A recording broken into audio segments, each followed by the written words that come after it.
Throws off his heels to the end zone, and the catch is made for the touchdown. Tyquan Thornton. Welcome to Sikkim 365 Radio.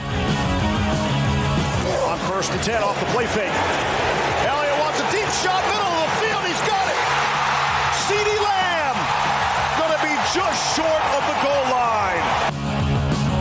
Sikkim 365 Radio is presented by IdealMRI.com. High-quality MRIs for $497 or less. IdealMRI.com. Your health is important, so is your budget. I appreciate Jacob. I think, I value him as a person. I recognize the qualities he brings as a player. The 3 o'clock hour is sponsored by Waco Custom Marketplace. Meats, sweets, Texas treats, and a cut above the rest. 425 Lake Air Drive, Waco. Hurts the throw, it's picked off. It's Trayvon Diggs down the sideline. Nobody's going to catch him. House call. Trayvon Diggs, pick 6. Touchdown, Dallas. Now, here's David Smoak, Paul Catalina, and Craig Smoak. All right, here we go on this Tuesday afternoon. Sikkim 365 Radio with all the various outlets and 365 Sports on YouTube. The chat room is already going. Good afternoon, everybody. I'm David Smoak with Paul Catalina to my left and Craig Smoak to my right.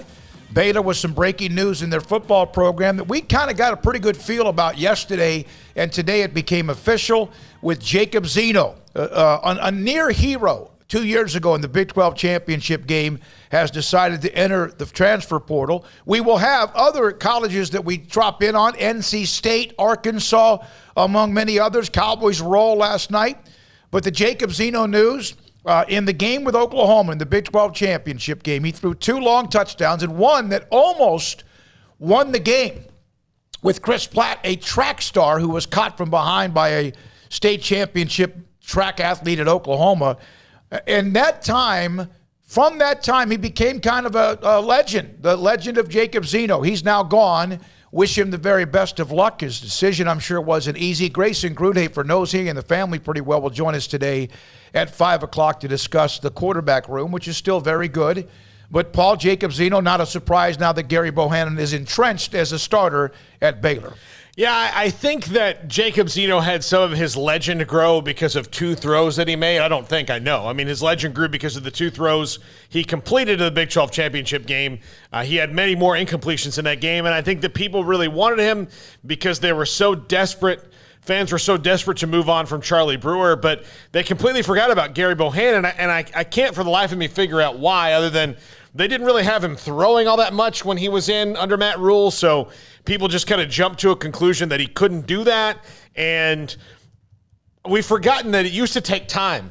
Guys used to sit and wait to play quarterback in college.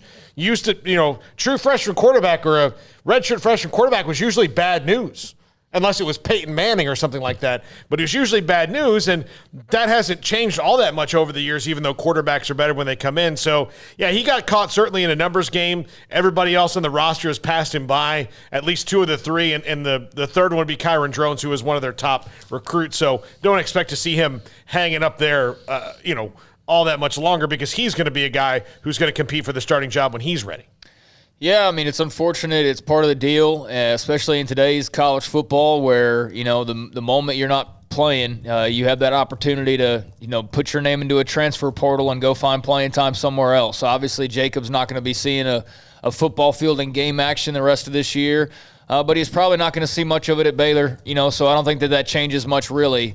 I do worry about Baylor's depth at quarterback because now without Zeno there, you are just basically down to Shapen, and then the rest of the guys are completely inexperienced at this point, and even Shapen has very little experience. So behind your guy and Gary Bohannon, who at this point has about 4 games and maybe 4.5 really with all the times that he saw action under his belt. It's him, and then it's nothing but uncertainty after that, and nothing but inexperience after that. Now, Jacob wouldn't have provided a lot of that either.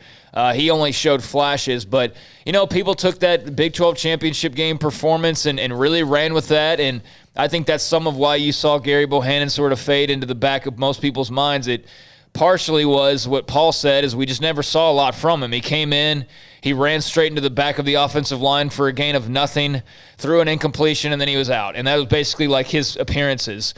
So there wasn't a lot to chew on. But with Jacob, he made 2 throws that we'd never seen Gary make in his entire career. So it was just like, wow, look at that. And it was also at a time when the Baylor offense could not move the football. So anything that went past like 10 yards through the air was a miracle. And you're like, oh, my God, this is the revelation that this offense needed. No, it just needed a lot of changes.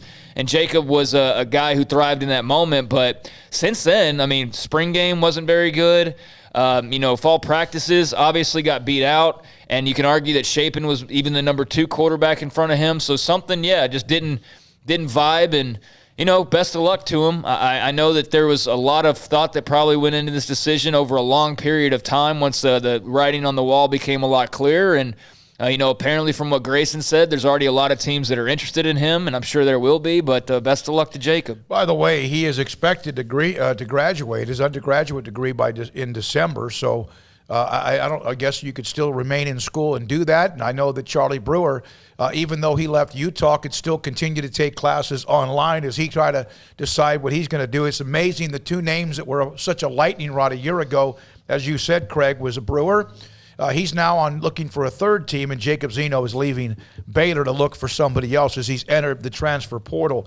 Also, Dave Aranda. Every other week I get a chance to sit down with the Baylor football coach, and I had an idea about the information involving Jacob Zeno. And I was able to get a comment from Coach Aranda. Here is Dave Aranda, Baylor football coach, on his thoughts on Jacob Zeno and his transfer. I asked you about Gary Bohannon, about the transfer portal. Jacob Zeno has made the announcement he's leaving. Right. Just your thoughts about how easy it is to leave and then the opportunities for him elsewhere. Yeah, I appreciate Jacob. I think, I value him as a person. I recognize the qualities he brings as a player.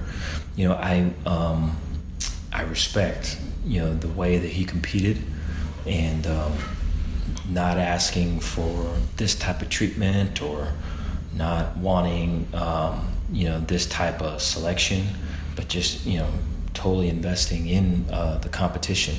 And I think when things didn't come his way, accepting it and working to get better. And then when there became a battle for the number 2 spot, same thing. And so nothing but respect for me for him and his family. I know he's very close with his dad, and this was something they wanted to do, and I can see it and understand it. And I told him that there's nothing but positive stuff for me. I'm gonna help you with whoever and whatever. Please let me know. I want to see him be happy and be somewhere where he can fulfill the stuff he wants to do.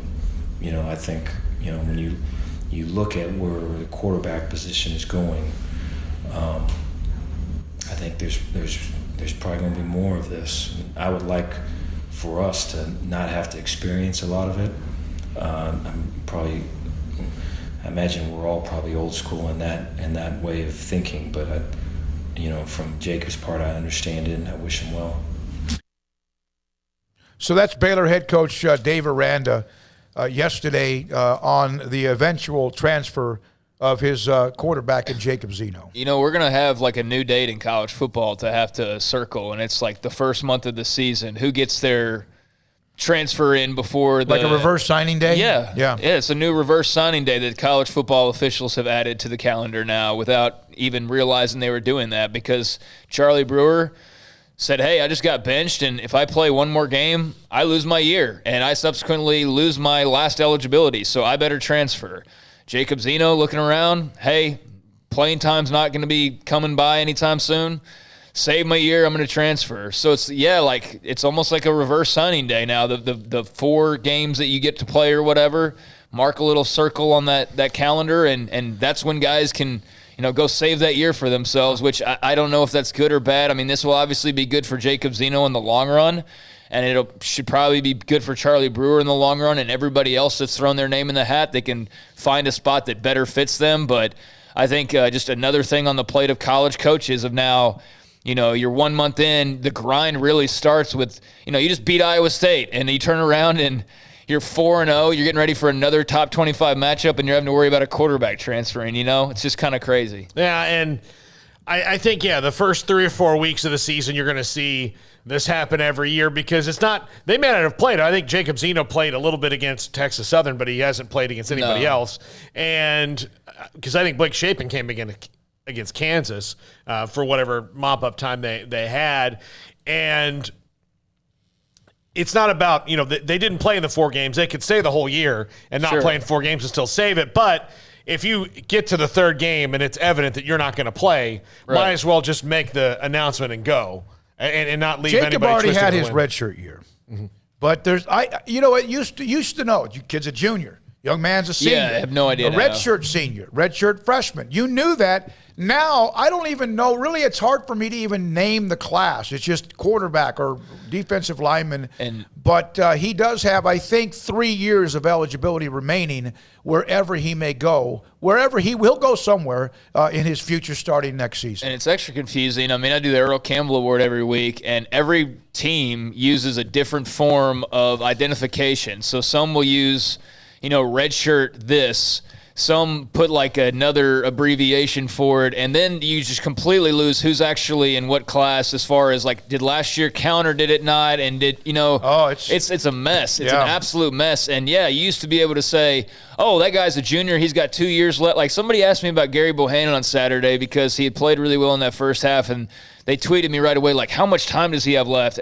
And instead of me going, well, he's a junior, so he's got this year, next year, I had to go and look at his bio and go, okay, so does he get that year last year? And does he it's way too confusing. Zeno threw 1 pass against Kansas, threw 2 passes against Texas Southern. Obviously, Shapen's blown, I think, 1 or 2 passes. Most of it has been Gary Bohannon. So there's that news on a quarterback at Baylor. Your text at 254-339-1122. Grayson Grundhafer is all over this. He's been all over it. I know Craig, you and Grayson did your Bearcast today and have that as well.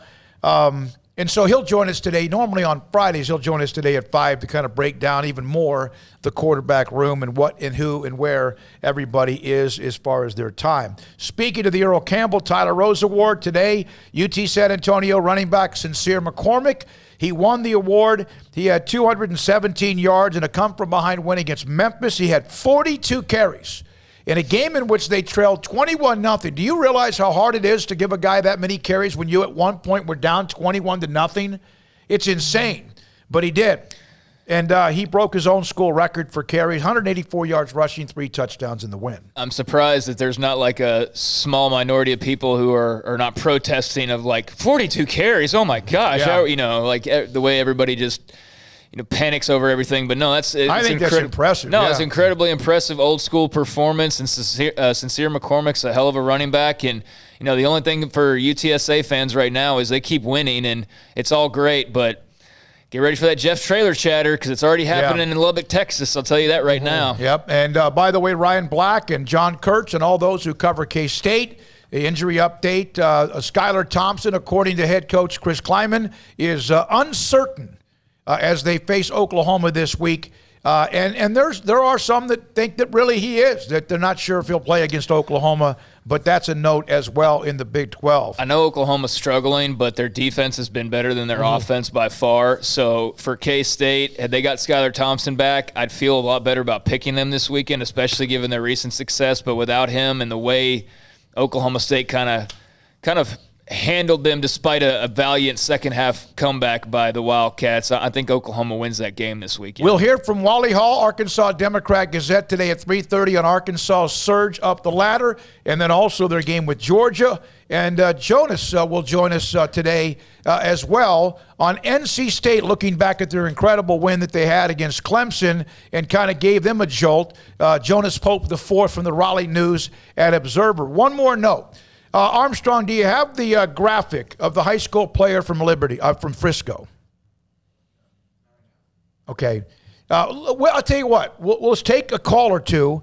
The number 3 overall player in the country.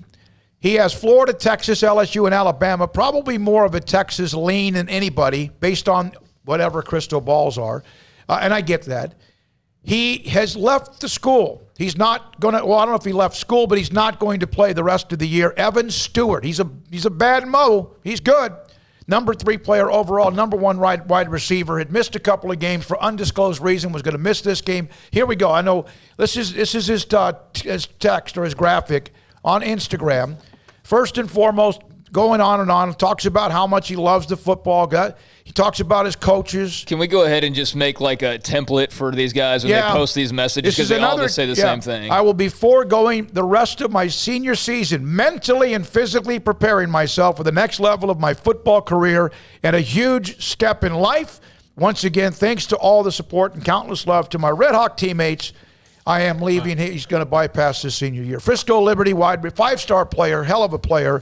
But he's now no longer going to finish up his senior year. I don't understand the logic, and I understand that not wanting to get hurt. But you can get hurt doing a lot of things, and he could get hurt in his first practice at Texas or wherever he goes, in college. I know he's not committed anywhere just yet. But you're not going to get better at competitive football, at playing against 11 other guys that all want to hurt you by not doing that.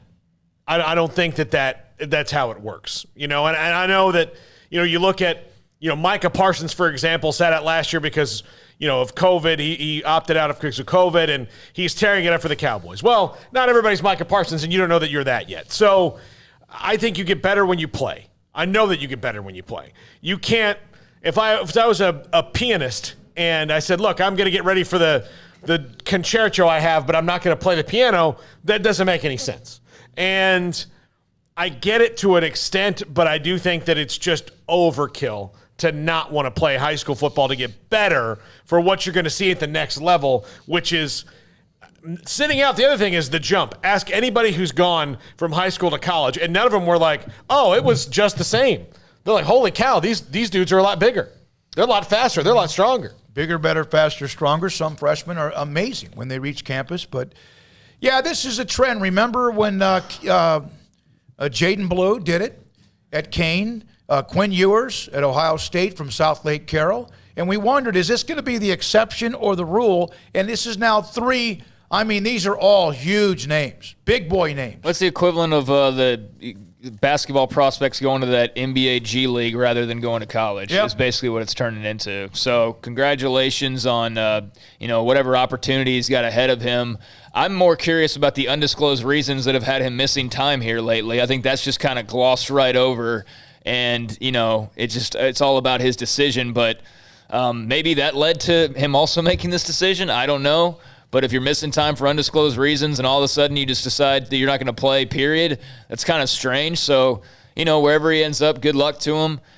Certainly not all these guys who are making these decisions are going to pan out. There's going to be the stories that are that of guys going and making a bunch of money and then going and having stellar college careers, but there's going to be a bunch of guys that maybe they just need the money. I don't know. Everybody's situation's different. Maybe he's somebody who needs the money, and so, you go out early and take advantage of that. But, certainly not all these careers are going to be worth the juice that they got previous to their actual, performances. NIL money, he's got 2.1 million followers on TikTok. There you go. And so there's a chance right there for him to cash in on that as well. Now, let's go 254-339-1122, Sikkim 365 Radio, 365 Sports. All right, let's go to Owen in Virginia on the BetUS caller line. Thanks for your call. Hey, thank y'all for letting me on. I know I'm kind of a day late and $1 short for this one, but I just, I'm a big West Virginia fan, so I'm a little heartbroken over this past weekend. Had several chances to beat Oklahoma and didn't. Daggy looked all right, didn't look the best.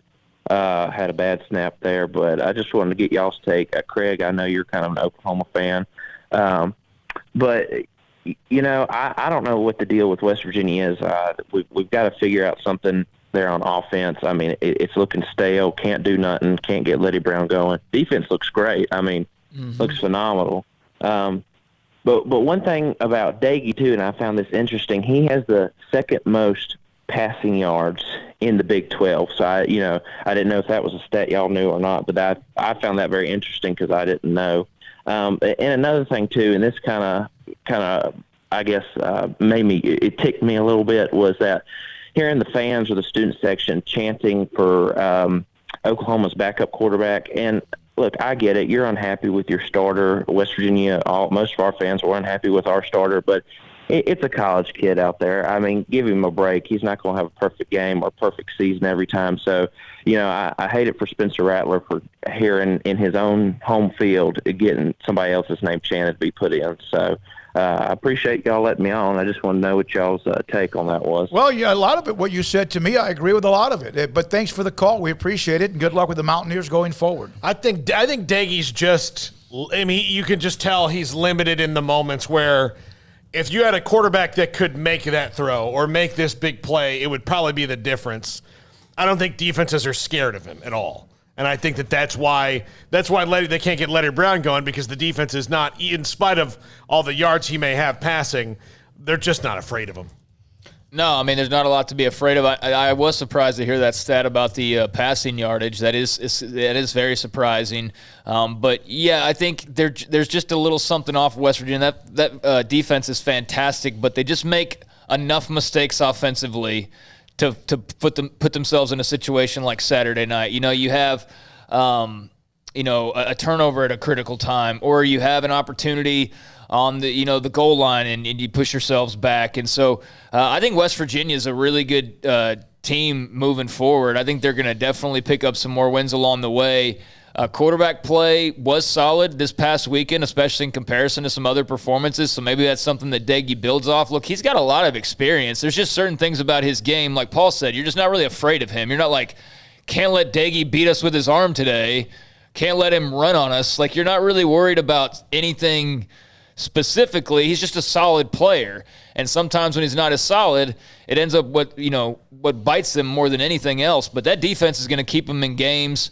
And I think West Virginia will be fine. But that was a massive missed opportunity. I mean, they had OU on the ropes on multiple occasions and just could not finish for one reason or another, whether self-inflicted or just Oklahoma. Their defense is pretty good. Their defense was able to make some plays. So, tough loss for West Virginia, but I think they're going to cause a lot of noise here moving forward. And, we've got to see a little bit of Garrett Green again, so we'll see what happens. But, tough loss, no doubt. Yeah, they are going to be in every game, you would think. There's a game that gets into a boat race. There's a couple of teams that may not have the ability to do that, but it looks like the Big 12 may be more about in that neighborhood where you're not going to see what Texas did to Texas Tech is going to happen maybe once a weekend with somebody, but I don't think that used to be the norm. And I think 31-20 and 31-29 or 21-17 is going to be more of what you see on it. To me, more often than not, I could be wrong on that. West Virginia's defense allows them to stay in those games. All right, Virginia. Okay, go ahead. He also asked about Caleb Williams and the chance. I think that was really low class by the Oklahoma student section, whoever was chanting that. I mean, at the same time, though, we're talking about these guys making $1 million. Are we going to sit there and also still treat them like little kids? You know what I mean? Yeah, that's a great point, and that's another topic. A completely different discussion is you've always been like the NFL, these guys are getting paid. College, there's still a kind of an innocence to college football, and I've battled some of the trash talking and some of the, not so much me, but of players, and I've seen some that get ugly, and it's getting close to that now. It's getting close to the college players are starting to be criticized and booed like NFL players. A lot of it's not just on Twitter. It's sometimes in the stands. We saw what happened with Charlie Brewer last year, whether you feel like he earned or deserved the boos or not. But you're seeing that more and more. You make big boy decisions, you get big boy booed. It's going to happen. It doesn't mean that what happened is right. You get cheered too. But you're also put up on a pedestal too. But when you are, the face of Raising Cane's, I can't remember which coach told me this sometime, but told their players that, listen, you can open the door to your life if you want to for the rest of the world. But know that once you open it, you don't get to close it. No, yeah. And sometimes you don't even have the option. Somebody else opens it for you. So it's just one of those things. So booing. The other thing about cheering for the backup quarterback, be careful what you wish for, dude. I mean, because you may want the other guy to come in, but there's a reason he ain't out there. Here's a note, and then Craig, this is from on the kids leaving. Okay, go ahead. This is about Stewart. Yeah, go ahead. It's separate. So, I'll say one more thing about West Virginia is this is something that Iowa State learned this past weekend. You can't just kick field goals. West Virginia loses by a field goal. They had a couple of different opportunities where they had to settle for field goals. You got to score a touchdown. You score one touchdown in those scenarios, and you win the game. And so that's another thing that I wanted to mention on West Virginia and Jarrett Dagey and all them. But that defense will keep in a lot of games. And then Caleb Williams, I think it's low class. I think it's a sorry thing for the Oklahoma fans to do. But at the same time, I can't help but go, well, shoot, when Spencer Rattler's got things going well, he's the first person to tell you how great everything is and how great he is and, how much money he's making off NIL and all that stuff. We hear about that all the time. So, with the good comes the bad. And that's life. And I'm not advocating for just because these guys are making money, that means you can, throw beer at them and, go crazy. No. But at the same time, they shouldn't be immune from criticism now. It was one thing when they were just on scholarship and, like everybody else. But going to get a degree, allegedly, or if most of them were. But now you're making $1 million? Yeah. Screw you. I'm not going to hold back on any criticism. You're making $1 million. You're a freshman in college. I mean, come on. On Evan Stewart leaving, this is it's your boy Oz. I'm a high school coach. I coach AAU basketball. These kids are different. They don't look at high school like we did. They don't have the school spirit or attachment to their classmates the way we once did.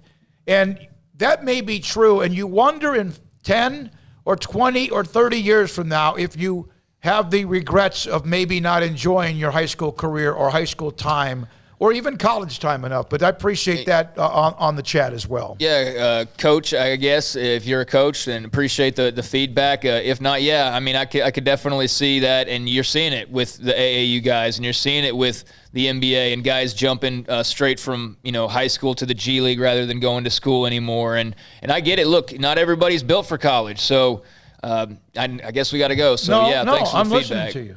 Yeah, I feel like you're rushing. If we need to go, we need to go. But I'm just saying, I can see where that's the case. Not at all. Let's go back to one more call, then we take a break. All right, Steven in Virginia.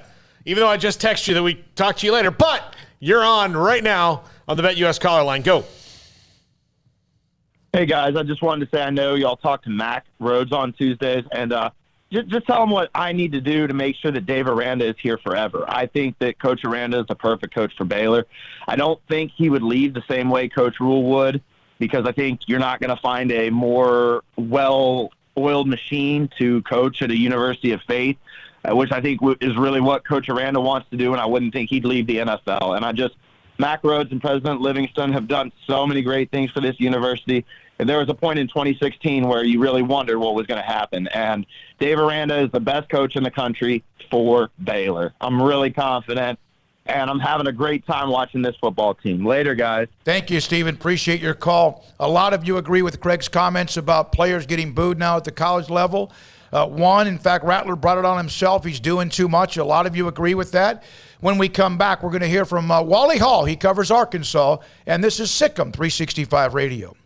Don Humidor has been around for 40 years, and they're in the Town West Shopping Center off Valley Mills in Waco. They weren't always there, and they weren't always as big as they are right now. They constructed a brand-new building, and what was the same building they were in before, a 48-foot walk-in humidor loaded up with the great cigars from around the world, from Ashton to Camacho to CAO, as well as La Fontana. There's also Christoph and Macanudo, My Father, Oliva, Padron, Punch, Quorum, Romeo and Julieta, Rocky Patel, and go on and on and on. They are loaded up with that. And on top of that, they have the Delta 8 gummies. if you're interested as well. I've told you about the Vita Dreams, a gummy where you take a little nibble of that. It can help you fall asleep much quicker and save you 30, 45 minutes to an hour of sleep. And there's nothing worse than trying to fall asleep and tossing and turning as well. Don Chumwitter, tell Carol, Ashley, and Cheyenne, Smokey sent you in the Townwest Shopping Center off Valley Mills in Waco.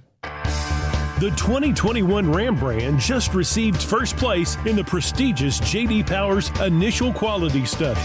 The Dodge brand finished second to Ram, and the 2021 Jeep Gladiator is first among all midsize trucks. Quality and Ram Power Days, only at Allen Samuels, 201 West Loop 340. Come by, let's be friends.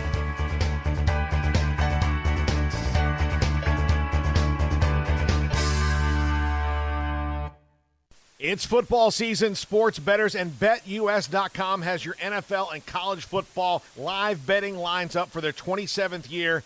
Why BetUS.com? Well, they're the 3-decade leader, and you can join now for a 125% bonus on promo code SICK'EM125 with cash, or a 200% bonus on crypto with SICK'EM200. The 3-decade leader with action on every sport across the world. We can pretty much guarantee that they've got your game at BetUS.com. Use promo code SICK'EM125 or SICK'EM200. Let Camille Johnson Realtors guide you seamlessly through the process of buying your dream home or selling your current one. Commercial, farm and ranch, or residential, Camille Johnson Realtors can smoothly and successfully lead you through any transaction. With a team of 28 experienced agents who are excited about serving you, Camille Johnson Realtors services the entire greater Waco area. If you're in the market to buy or sell, contact Camille Johnson Realtors, 104 Midway Center in Woodway, or find them online at www.camillejohnson.com. Camille Johnson Realtors, elegant, charming, warm. Welcome home. For a limited time, refinance your vehicle and have 90 days with zero payments. Only at Genco FCU. Refinancing lowers your rate and you pay less for your car. You can't pass on rates as low as 1.75% for 48 months. Apply online today. Annual percentage rate subject to change without notice. Subject to credit approval, membership eligibility, and loan policies. Go to GencoFCU.org. NCUA Equal Housing Lender. My money, my future, my credit union. Genco. Three Nations Brewing Company has 16 different beers on draft with a new beer every Friday. It also offers 2 air-conditioned tap rooms, a large indoor beer hall, a second-floor mezzanine offering a great overview of the brewing company and equipment and patio where you can relax under the shade. Plus, you can now experience the new Three Nations Beer Garden Grill on our shaded patio with socially distanced seating for your enjoyment. Grab a cold beer and enjoy a bite from our freshly prepared and delicious menu. Street tacos, quesadillas, freshly cooked burgers and dogs and veggie burgers too. State Fair tornado fries, nachos, and so much more, all prepared and cooked on site. So come visit the award-winning Three Nations Brewing Company on East Vandergrift off I-35 in Carrollton.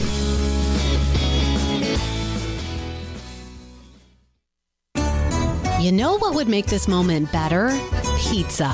Dough made from scratch and an Italian family sauce recipe pizza. 3 fresh signature cheeses making a melty blanket of perfect pizza. Bob Mock has owned Marco's Pizza franchises since 2013 and has been delivering pizza since 2001 and is the proud owner of 4 locations in the Waco area, in Belmead, China Spring, Woodway, and soon to be open in Robinson. Order at marcos.com to make any moment better. Marco's. Pizza lovers get it.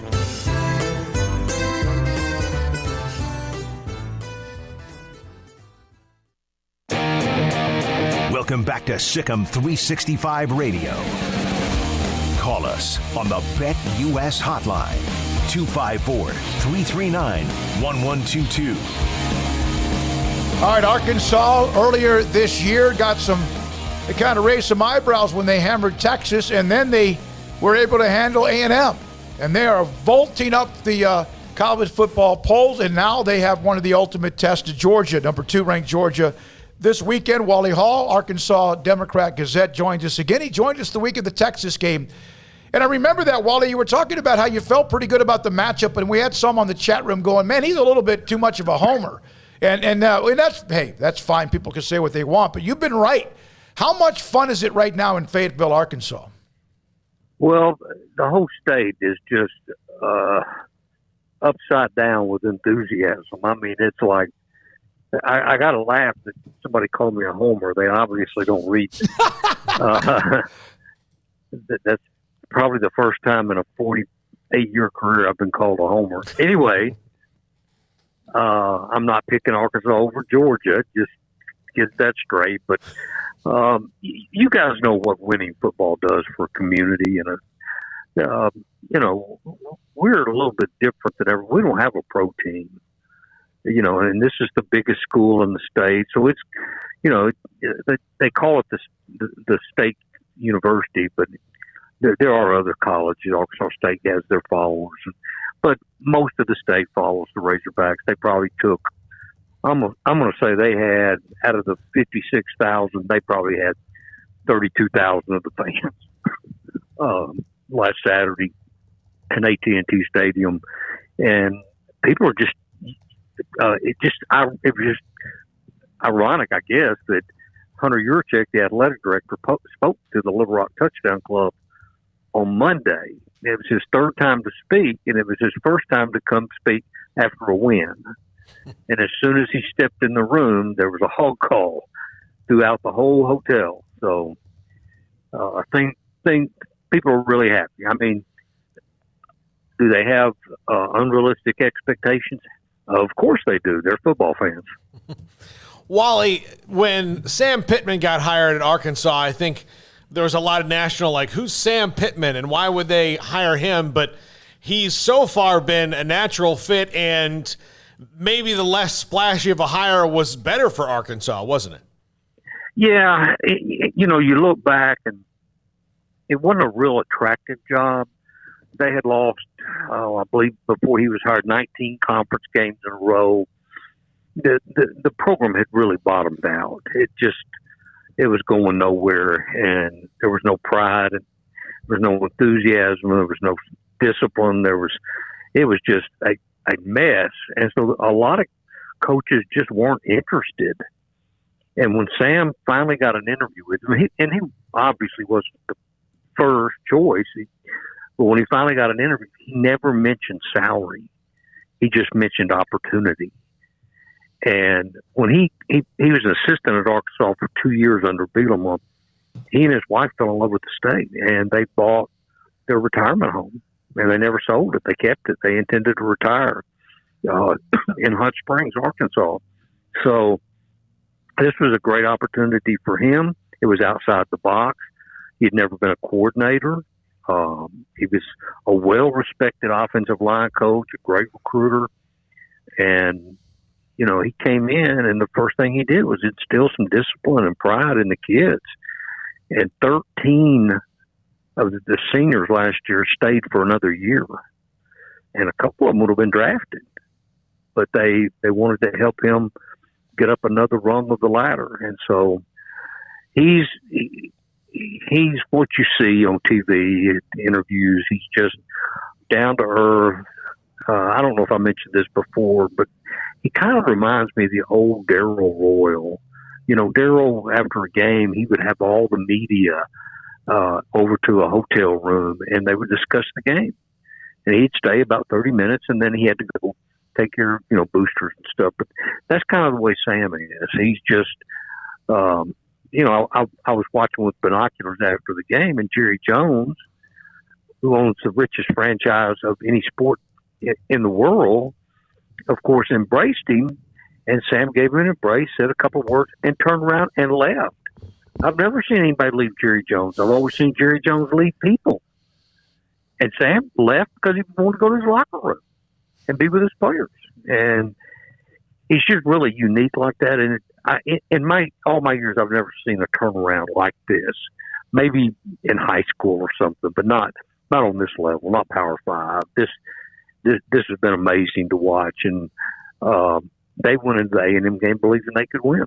And they believed they could run the ball on A&M. And he's got a heck of a staff that really works hard. And they exploited a few things. A&M made halftime adjustments and held them to about 130 yards in the second half. But they had over 400 in the first half. Over 300 in the first half and led 17-3. I don't think anybody saw that coming.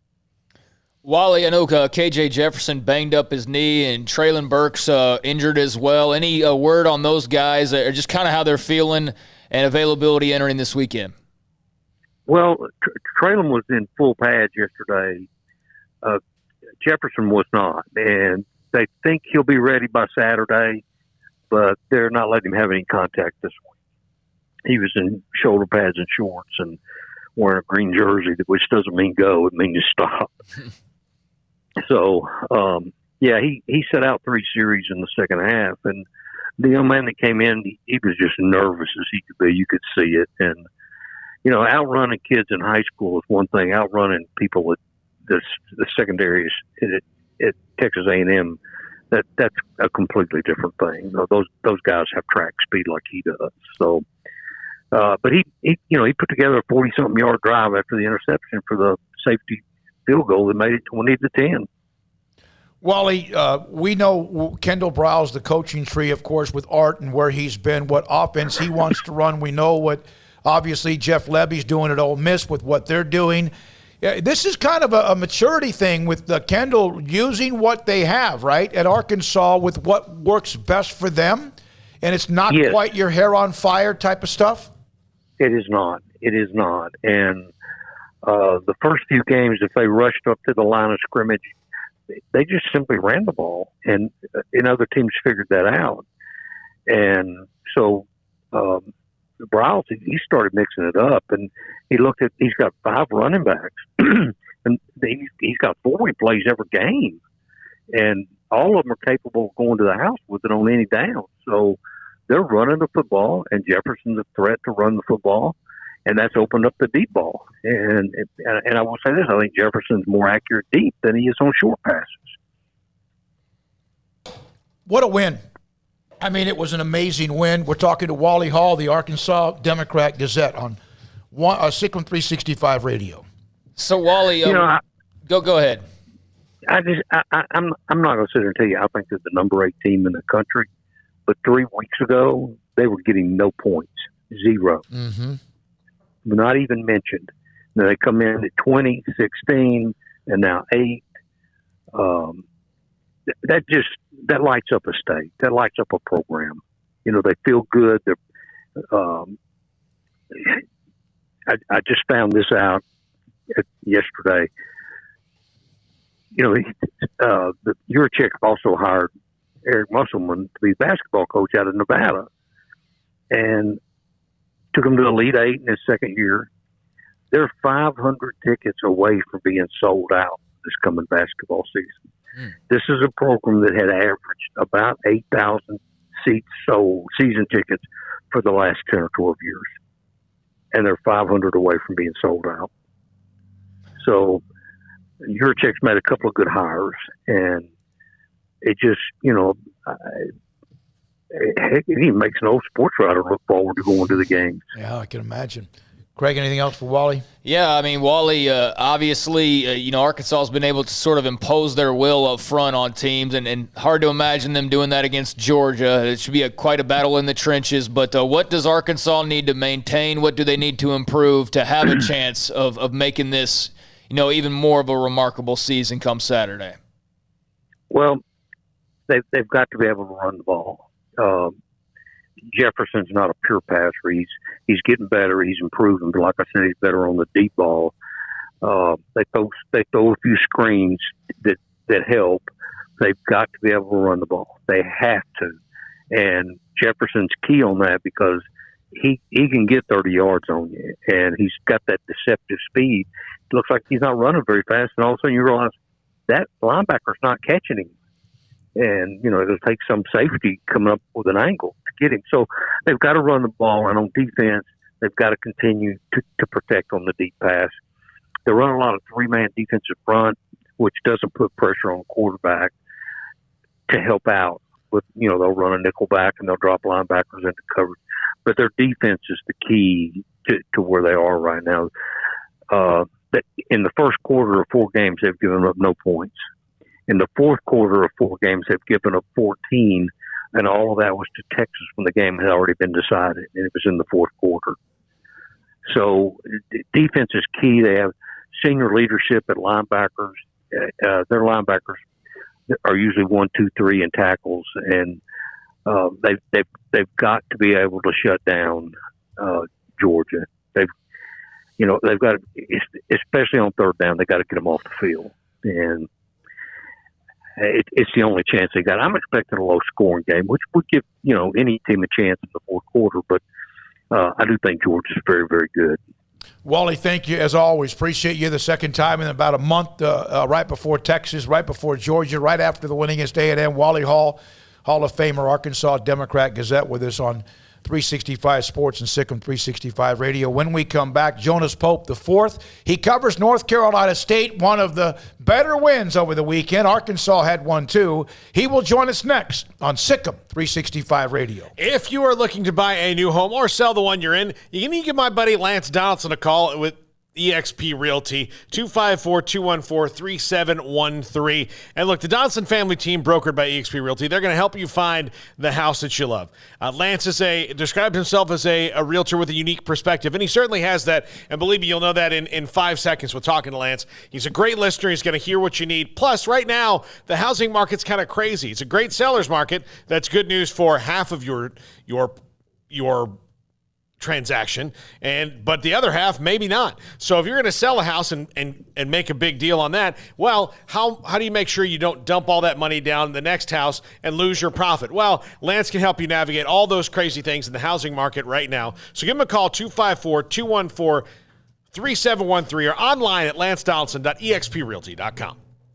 It's time for some high school football. Berg Colgan Ford proudly celebrates the Panthers, Cadets, Lions, and all the Central Texas football teams as they march their way through the season and down the field. Hi, I'm Mark Stewart with Berg Colgan Ford. We'd love to show you our Broncos, Raptors, and Mustangs. These vehicles are winners with their sporty options and designs. Nominate who you think deserves the Built Ford Tough Player of the Week at FordPlayerOfTheWeek.com. Visit us anytime at BKFord.com, making buying your next Ford simple at BK Ford. Born in Waco, Brotherwell Brewing exists to serve the Central Texas community with locally crafted beer of the highest quality. They want to bring Central Texas closer to the brewing experience so everyone can enjoy well-made beer as much as they do. For 2.5 years, they've been bringing high-quality beer to Central Texas at their location on Bridge Street in East Waco. Brotherwell Brewing believes in community and bringing people together to enjoy products made in their community. So for your game day, whether it's a tailgate or at home, stop by Brotherwell Brewing for high-quality craft beer made right here in Central Texas, 400 East Bridge Street, and check them out online at brotherwell.com. One size fits all. That may be all right for an adjustable belt or cheap sunglasses, but when it comes to your financial needs, no one wants a one-size-fits-all strategy. Ben Erlinson, your Edward Jones financial advisor, knows that his most important goals are yours. That's why he takes the time to understand your needs, knowing you. That's how Edward Jones makes sense of investing. Ben Erlinson, 100 North 6th Street in Waco, 254-759-8533. Edward Jones, member SIPC. Hey, this is Bryce Petty, former starting quarterback and 2-time Big 12 champion, and I know firsthand the importance of being in top shape both on and off the field. So listen up, men. If you're feeling beat down day in and day out and looking for that high-performance edge that separates the men from the boys, then look no further than the Petty Clinic Low T in Waco. Petty Clinic is a comprehensive men's healthcare clinic with an atmosphere catering to men. Board-certified Dr. Kent Petty has a special interest in offering the highest quality medical care to men of all ages. Some of the services offered include screening and treatment for low testosterone or thyroid, infertility, high blood pressure, diabetes, high cholesterol, sleep apnea, while offering comprehensive wellness exams and complete men's health lab panels. High performance men, remember, it's not just a Petty thing. This is Bryce Petty, encouraging you to reach out and Google search Petty Clinic Low T or go to pettycliniclowt.com and get your complimentary lab screening today. Baylor Scott & White, Southwest Sports Medicine and Orthopedics, the team physicians for Baylor Athletics, diagnosing and treating all sports-related injuries, including concussions. These specialists also provide orthopedic services for athletes and non-athletes alike, whether it's knee or shoulder pain, hand or wrist injuries, orthopedic spine care, and even an arthritis and total joint clinic. Trust the doctors Baylor Athletics trusts. Baylor Scott & White, Southwest Sports Medicine and Orthopedics wants to get you back in the game. With more than 160,000 alumni worldwide and counting, the Baylor family is growing. And through the university's expanded Baylor alumni program, the family is growing closer. With hundreds of local volunteers planning events in cities and towns around the country, you can gather with fellow Bears no matter where you are. So, get connected, get something started, get involved, and make plans to get together with Baylor alumni. Visit us at baylor.edu/alumni.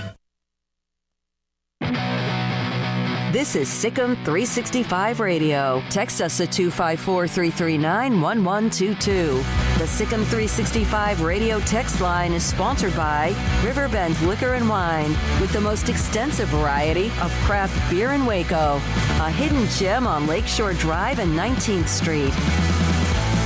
North Carolina State 3-1. The one loss to Mississippi State, but a huge win at Clemson. 27-21 on a fourth quarter pass that went beyond the reach. Really good coverage. We're now joined by Jonas Pope IV. Again, joins us from the Raleigh News and Observer, covers the Wolfpack on Sikkim 365 Radio. Jonas, what a huge win. NC State at times rises up and does things like this, but anything like this, like beating Clemson, even though Clemson seems to be a wounded animal? Yeah, first of all, thank you for having me on. But like you said, this isn't the Clemson team of old, but good luck trying to tell anybody in Raleigh that over the weekend it was still Clemson. They still had those orange helmets, and they still had the paw on the side of the helmet. They've been the class of the league for so long. So to knock them off in double overtime, and many felt like they could have done it. They should have done it in regulation. They really dominated time of possession, the number of plays. Like, they really looked like the better team, and they beat themselves. But to get it done, to get the monkey off Dave Doran's back, to break the curse, as he said, was a really big special night in Raleigh. Just regardless of how Clemson looked, it was still a big night in the area. What does this mean for them going forward? They had that loss earlier to Mississippi State, a team that since then has kind of fallen on its face. And this might be a question for the whole ACC, Jonas. What are we supposed to think of anybody in this conference right now? Yeah. It might be a little too early to sort that out. But it means a lot for NC State specifically because, all your goals are still right there in front of you. Their goal, obviously, coming into the season is to win the ACC championship first. And when you start ACC play by knocking off the reigning 6 or 7 time ACC champion, that's a good start. Not only in the standings and put you in the driver's seat, but for confidence-wise, it gives you confidence when you knock off the team that's been the bully in the league for so long. So it's still early. The ACC is a toss-up. Up is down, left is right, right is left. Everything's crazy in the ACC right now. But you'd rather be in the spot where they are, where you knock off the defending champ. That's the game you got to win if you want to win this division and win this conference, and that's off the checklist already. What was Dave Doran's reaction to finally, breaking that streak and finally getting that very elusive win? Oh man, Dave Doran was on the field. He was hugging everybody at sight. He was jumping around and celebrating with the students and the fans. He got a little emotional. Our photographer Ethan Hyman did a great job of capturing some images of Dave, some tears in his eyes. He was happy. He talked about the curse being broken, and that was a big deal. He knows how big of a deal this was for him, for his seniors, for his program, for the fans. He was very emotional. He didn't hold back when talking about how big this win was for NC State. There have been years, I'm just looking, I know it's been 4 years ago. In 2017, they had to play Notre Dame and Clemson back-to-back. Both teams were ranked in the top 10. It does seem, although they're not somebody that appears as if they can just say, okay, we've beaten Clemson, everything's good, the schedule does seem to open up for them, does it not, the rest of the way, if they can stay focused and get a little bit better? Yeah, that's the key. That's the key, just staying focused, not celebrating because you beat Clemson, but trying to get better next week, going 1-0 each week and staying locked in. So far, we talked to Coach Doran on Monday, and we talked to 2 players today, and that's just been the message. Stay focused. That game's behind us, but we got to get better. We got to take care of business in-house and not, go out here and overlook anybody. And that starts this Saturday with Louisiana Tech coming to Raleigh. An out-of-conference game, heading into the bye week, coming off the Clemson win. The term is trap game, so it could easily be a trap game, but everybody's saying the right things. And we got to get back to work and put it behind us. And like I said, like they said, their goals are still in front of them, but a couple slip-ups and all can be forgotten by December. Has anybody sent them thank you gift baskets for slaying the big bad wolf in Clemson? Not to my knowledge, but like we talked about a few minutes ago, this conference is so wide open. I don't think anybody's really, willing to pat themselves on the back or pat anybody on the back yet. You never know what could happen in this league, and we saw that within hours on Saturday with Clemson losing and then North Carolina losing at Georgia Tech. I think more than anything, they kind of woke up the rest of the league like this is anybody's league this year.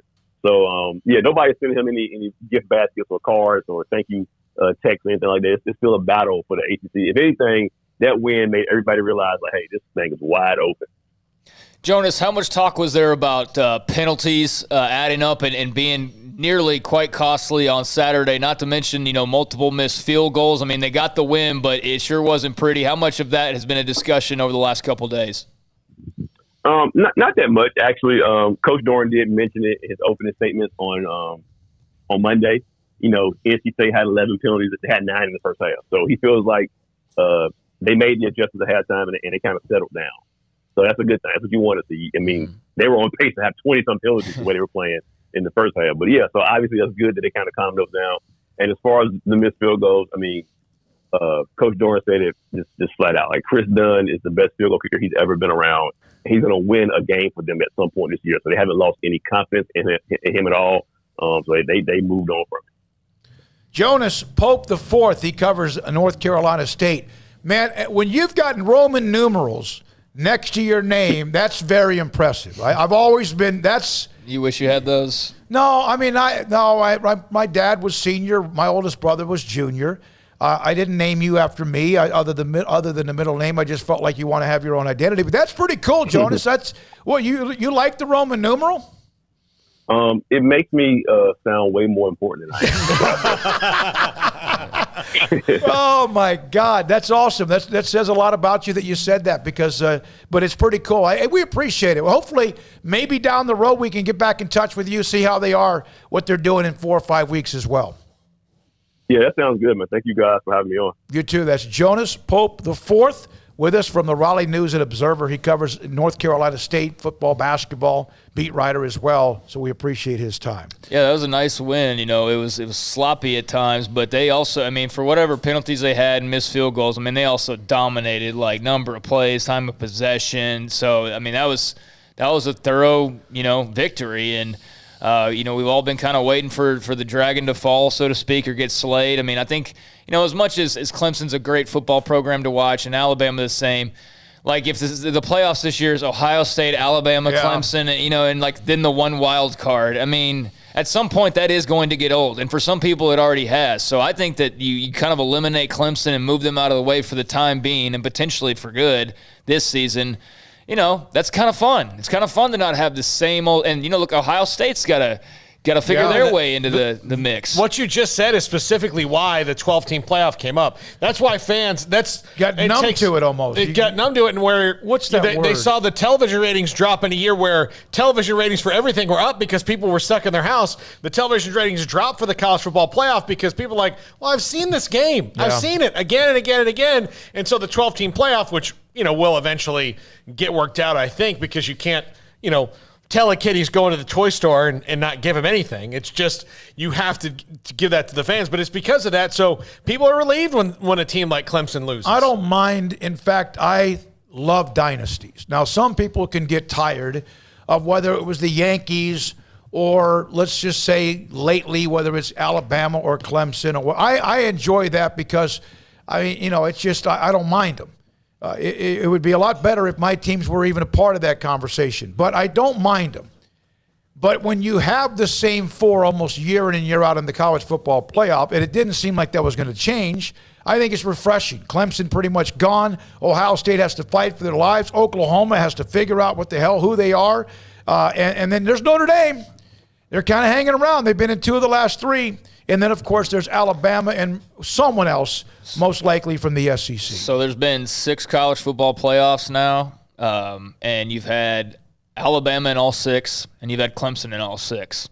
You've had Ohio State and Oklahoma both in 4 of 6. Notre Dame's been in 2, and then there's 6 teams that have all been in 1. But that's not a long list. Bama, Clemson, Ohio State, and Oklahoma have taken up like 90% of the spots in the 6 years it's been in existence. So yeah, this is looking like it could be the first year where Clemson's not in this bad boy. Alabama certainly appears that like they'll make it 7 for 7, but Clemson, Ohio State, Oklahoma, the other 3 who have been in there 4 times or more. All 3 of those teams are question marks right now. Here's an interesting note. This was on Jonas's timeline. Then we come back and talk about Gary Patterson. Coming off the loss to SMU. It just got worse, too. Yeah, there's another statement just now. It's no one can rally paranoia after a win or a loss like Gary Patterson at TCU, who's a phenomenal football coach.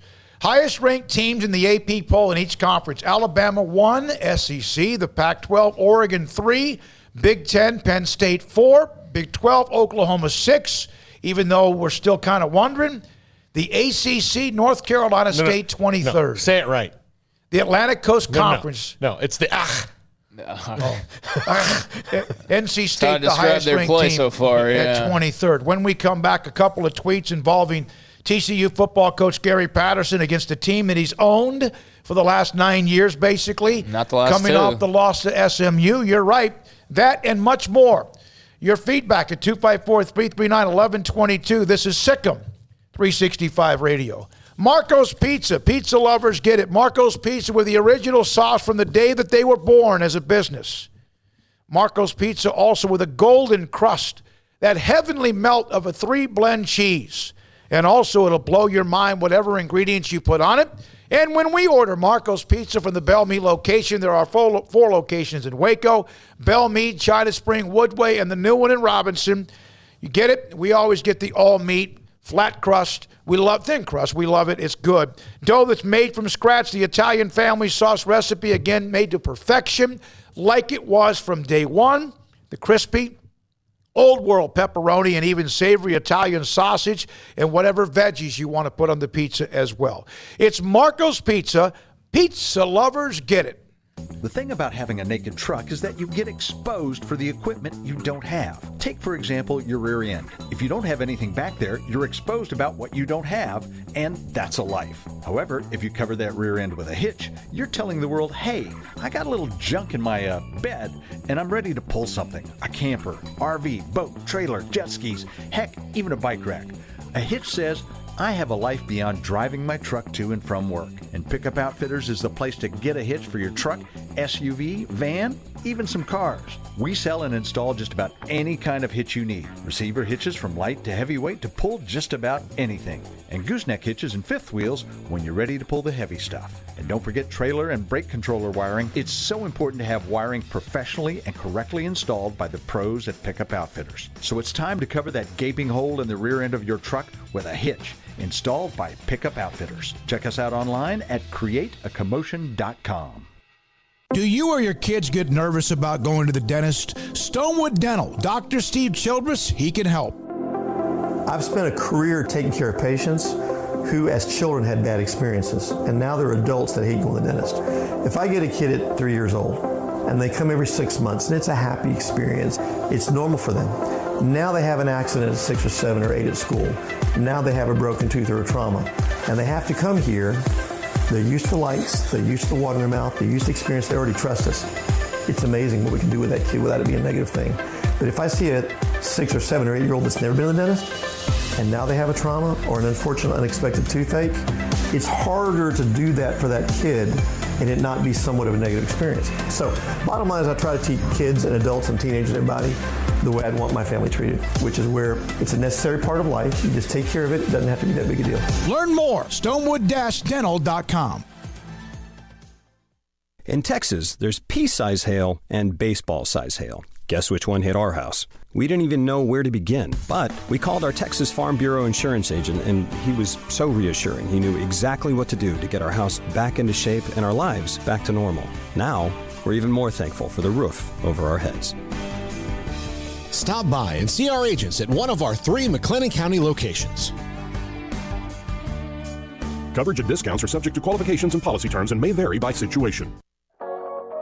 Waco Regional Tennis and Fitness continues to add more weapons to your getting or staying in shape arsenal with 8 brand new treadmills ready for you to run or walk a mile or 2 or 10. And with the explosion of interest in pickleball with instructors Joe Rosa and Jody Thurman with more courts available. Waco Regional Tennis and Fitness with large flat screens stretched across the weight room with Wi-Fi available, their own app to enjoy news, business, weather, or sports. Everywhere you look, there's energy, passion, and commitment. New touchless water fountains outside of each locker room, and all the locker rooms with showers, sauna, and whirlpool. Upgraded PA system throughout the world-class tennis courts with a youth academy led by pro Britt Coleman. Fitness and tennis merchandise available and a tanning bed. I promise you'll look and feel better. You just need to walk through the front door. Waco Regional Tennis and Fitness with personal trainers Christy London and Randall Corley. 40-plus group exercise classes, including twice-a-week boot camp. It's time to react today, not tomorrow. Waco Regional Tennis and Fitness on Lake Shore Drive in Waco.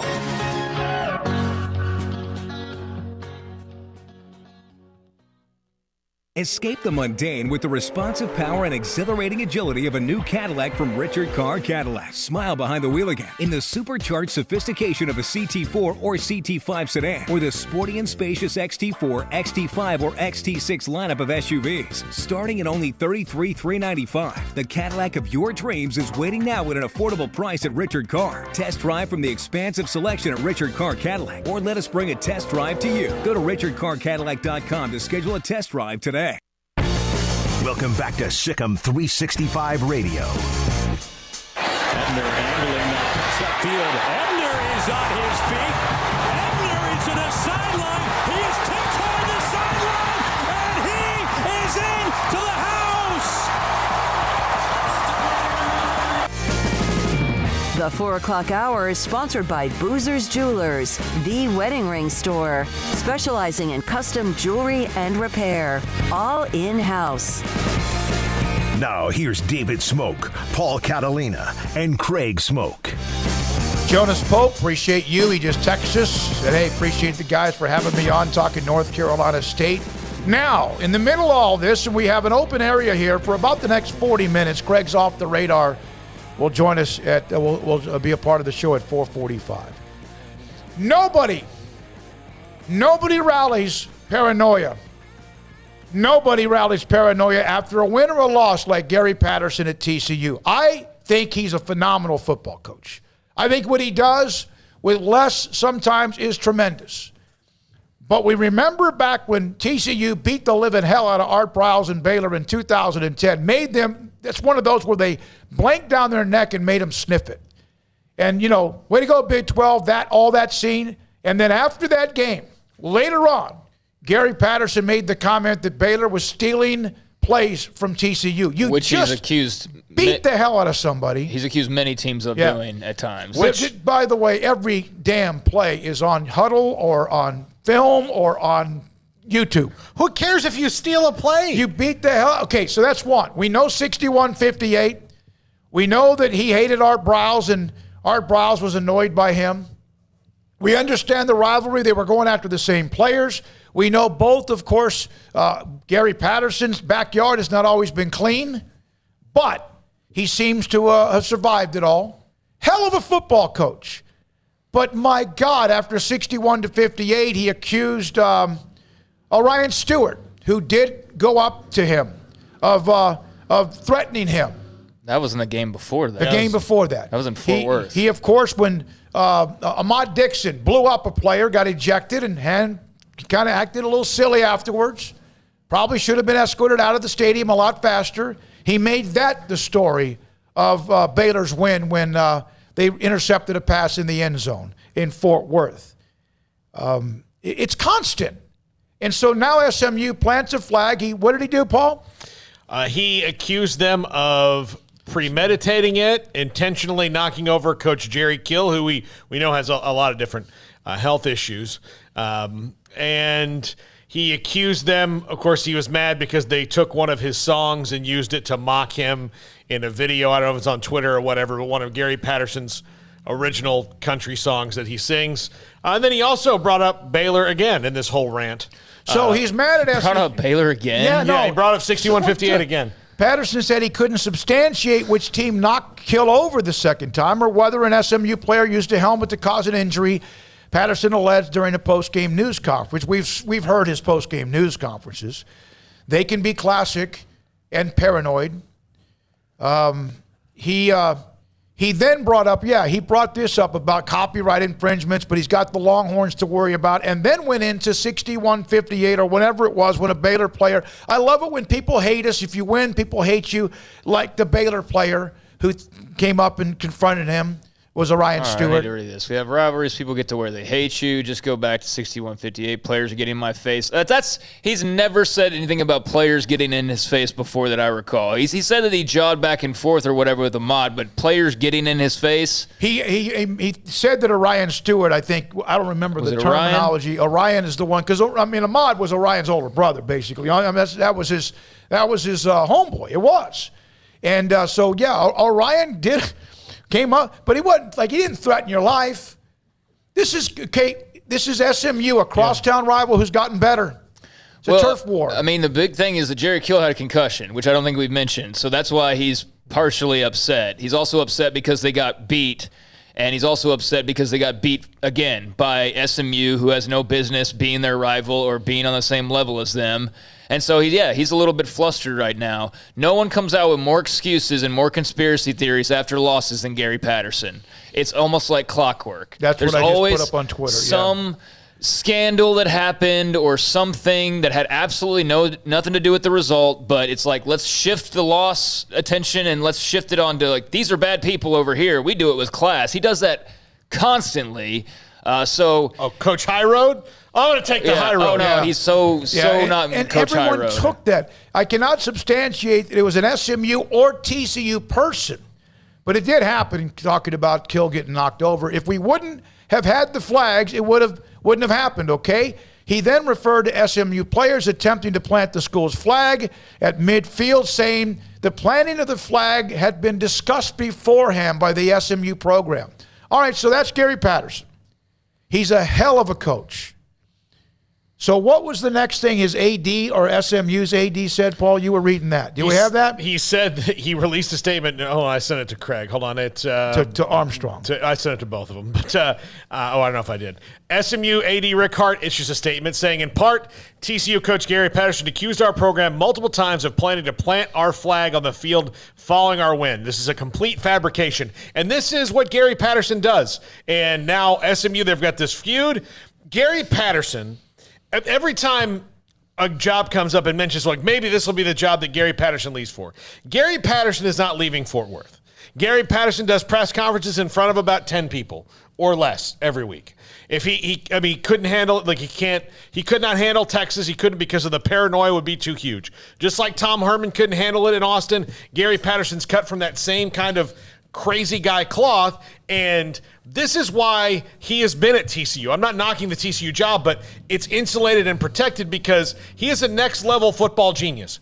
Belichick-level football genius. That's what Gary Patterson is. I will say that till the day I die. But because of all this other stuff, the reason that Belichick is where he is because this stuff does not matter to him. Yeah. It doesn't matter. Here's another thing where he says something and then doesn't quite say it and then kind of says, you don't think it was planned? They had a media person, videographers, media department from their office that was out filming the flag getting set on the middle of the field. We've seen Texas and Oklahoma do whatever they've done. We've seen teams do this before. There are photographers everywhere. It's okay, but don't tell me there wasn't a plan somewhere. A guy got hurt. Why I'm upset about it? A guy got hurt. That thing's that usually cause seizures. A guy got hurt. He got pushed down by our kids once on film in the middle of it, and he got hit because I've got proof to show it. At the end of the day, whether it's SMU and TCU, I can't substantiate it, but at the end of the day, it wouldn't have happened if we didn't have the flag. Denied Patterson's claim that it staged any kind of planning afterward. Well, he's right that nothing probably would have happened if not for the flag planting, and that is something that teams have to be careful of. Baker Mayfield did that at Ohio State. That's what it was, yeah. And, then you've seen it happen on occasion ever since then, although a lot of schools prohibit that or make sure that doesn't happen because of what might ensue, like on Saturday. He's right about that, but he's also basically saying, well, I don't know for sure, but I'm going to act like I know for sure and state it as fact and accuse you of something, even though I'm also protecting myself by saying, but I don't know for sure, even though you've got video evidence that shows that it was a TCU player who hit Jerry Keel on accident or whatever. That's how he got concussed. He got concussed by somebody playing for TCU. But Gary does not stop in saying, but still, it wouldn't have, and like, it's always somebody else's fault. Like, look, if they won that game on Saturday, I doubt we're hearing too much about this. For one, because there wouldn't have been a flag planting. But if it wasn't this and SMU won, it would be something else. Yeah, because they stole our plays. That's his MO. He does this had a guy in the restaurant. The time when they struggle. There's always, they stole our plays. They were spying on us. Or they have bad apples over there. Not like that school down south. There's always some little shot that he wants to, make. Put that up again, and you're right about what you said about the school down south. Put the one up again about the 61-58 Armstrong. All right. There was no reason, none, for him to go here other than the fact he wants to, whenever he can, bring something up negative about Baylor. Baylor's got their own problems. It's not like TCU hasn't had a few toxic situations either. Well, and why? Why? We like rivalries, but the 61-58 players getting into my face. It's players now getting into my face. Yeah, that's what I'm saying. His stories change. His stories are total fibs that he just is like. It's like I can't. I even giggle. With this guy. You know what? That's what you. No, stop. Yeah, you giggle. You're so fun right now. You're just complaining about everything. There was a high school coach in our area a few years ago that reminded me of this. Craig used to have to interview him each week, and they would lose a game, and he'd be like, well, it was on the last-second field goal. We've got tape that shows that the field goal wasn't really good. Oh, really? You've got how many angles you've got in your high school? You got 2 guys with a camera up on the photo deck.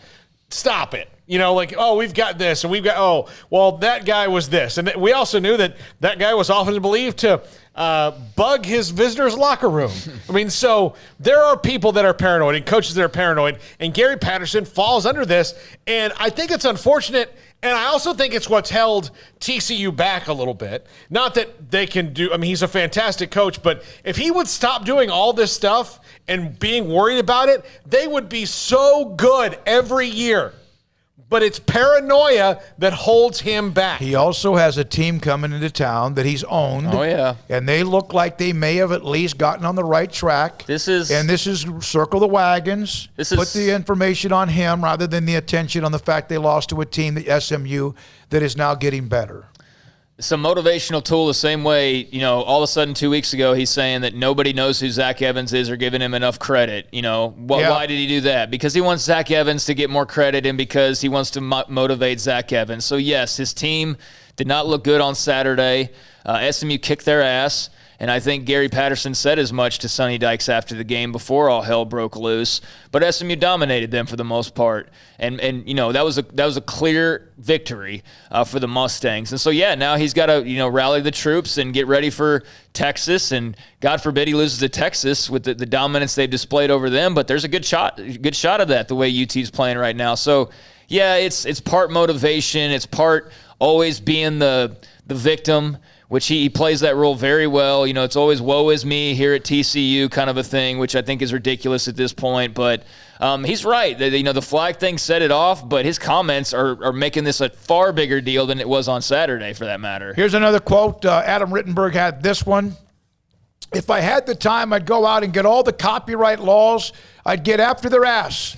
Talking about SMU, but I got Longhorns on my mind right now, and what he was referring to was the fact that he said SMU, using one of his songs he released during COVID, take a step back to rip the state of the TCU football program.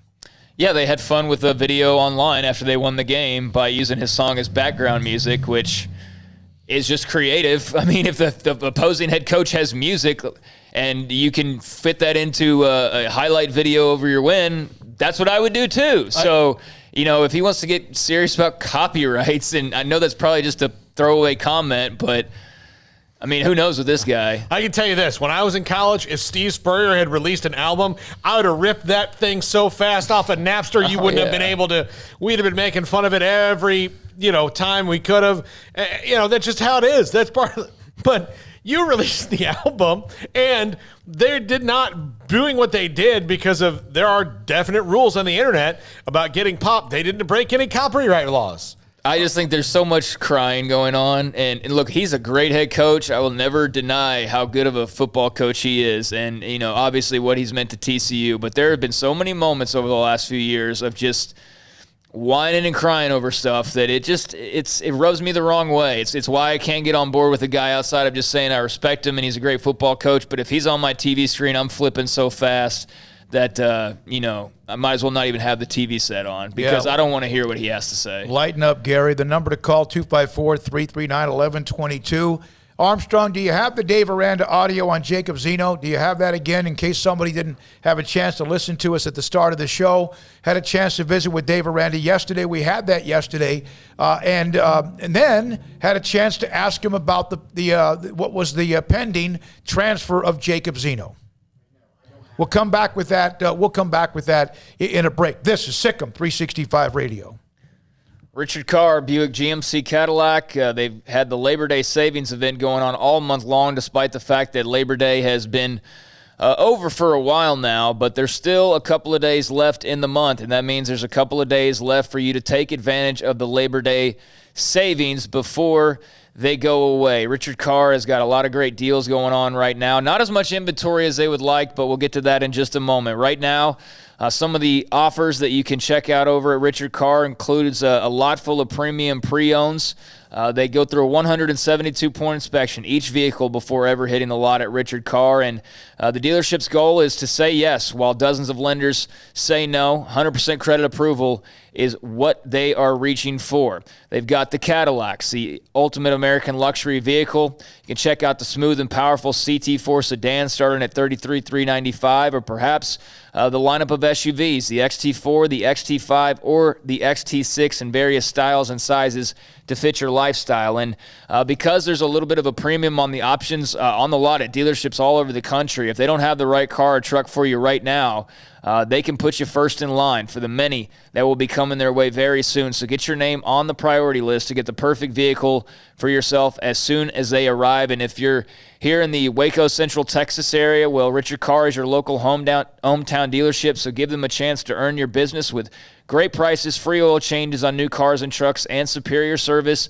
after the sale. So they can bring the test drive to you, or you can come by the dealership and check out what's on the lot. And when you swing by, if, again, you don't see what you're looking for, they can put you first in line on that priority list when that vehicle does arrive. So let them bring the test drive to you, or come by and see the remaining Yellow Tag Labor Day savings the last couple of days of this month over at Richard Carr. They are owned, operated, and run by loyal and proud Baylor Bears. Y'all listen up. Let me tell you something about group meals from Rudy's Barbecue. It's got all you need for all the folks you gotta feed, smoked meat, sides, and more. There's everything down to the tablecloth, just like the one that you see at the store.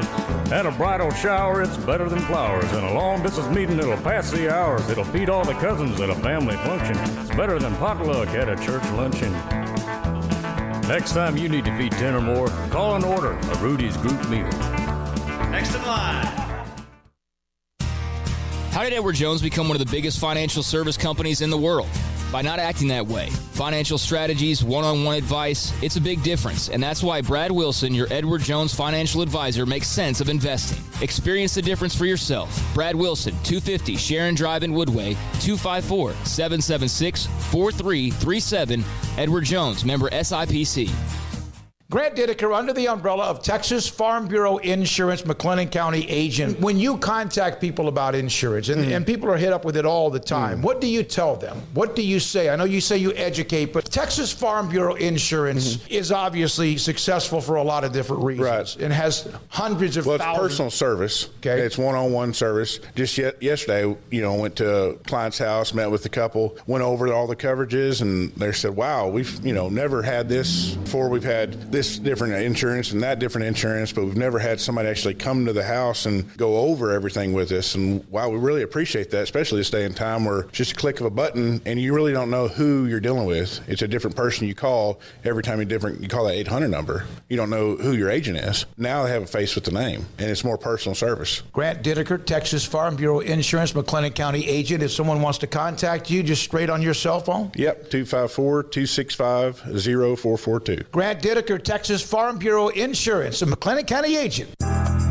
Riverbend Liquor and Wine, Lakeshore Drive at North 19th Street in Waco is a hidden gem. They've got a great selection of spirits, wine, and the most extensive selection of craft beer in Waco in their gorgeous walk-in fridge. And they have an amazing array of high-end bourbons like Pinhook, Weller, Buffalo Trace, Brush Creek, Hotel, Garrison Brothers, Thomas S. Moore, Hooten Young, and Bardstown. Great customer service and a convenient and speedy drive-through window. Riverbend Liquor and Wine. Find out more on Facebook and Instagram.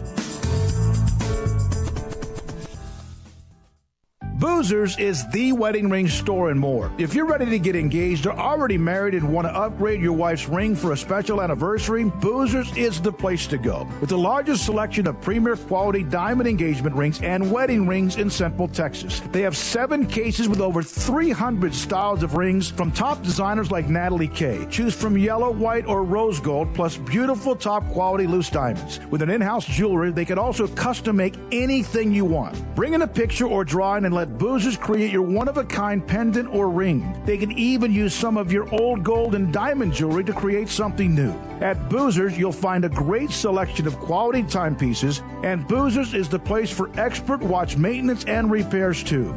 They specialize in expert Rolex watch repair for fine jewelry, watches, custom work, and more. Go to Boozers on Valley Mills and Lake Air Drive in Waco. Boozers, the wedding ring store and more. Welcome back to Sikkim 365 Radio. Are you a Sikkim 365 superfan? Then try out our premium subscriptions at Sikkim365.com.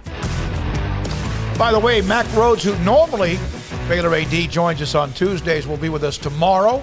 We'll leave around the same time. It could be a different time, so stay tuned. Pretty much every afternoon, I don't know if it's at 11:30 or maybe it's sometimes as late as 1:30, I'll post up our guest lineup on Twitter at David Smoak, and then also when we can, because of our premium section on Sikkim365.com as well. All right, 254-339-1122. We started off the show. This was Dave Aranda telling me yesterday when the news was not quite yet official, but he knew that Jacob Zeno would be entering the transfer portal and had a chance to ask him about Jacob Zeno. I asked you about Gary Bohannon, about the transfer portal. Jacob Zeno has made the announcement he's leaving. Just your thoughts about how easy it is to leave and then the opportunities for him elsewhere. Yeah, I appreciate Jacob. I think, I value him as a person. I recognize the qualities he brings as a player. I respect, the way that he competed and not asking for this type of treatment or not wanting, this type of selection, but just, totally investing in the competition. And I think, when things didn't come his way, accepting it and working to get better. And then when there became a battle for the number 2 spot, same thing.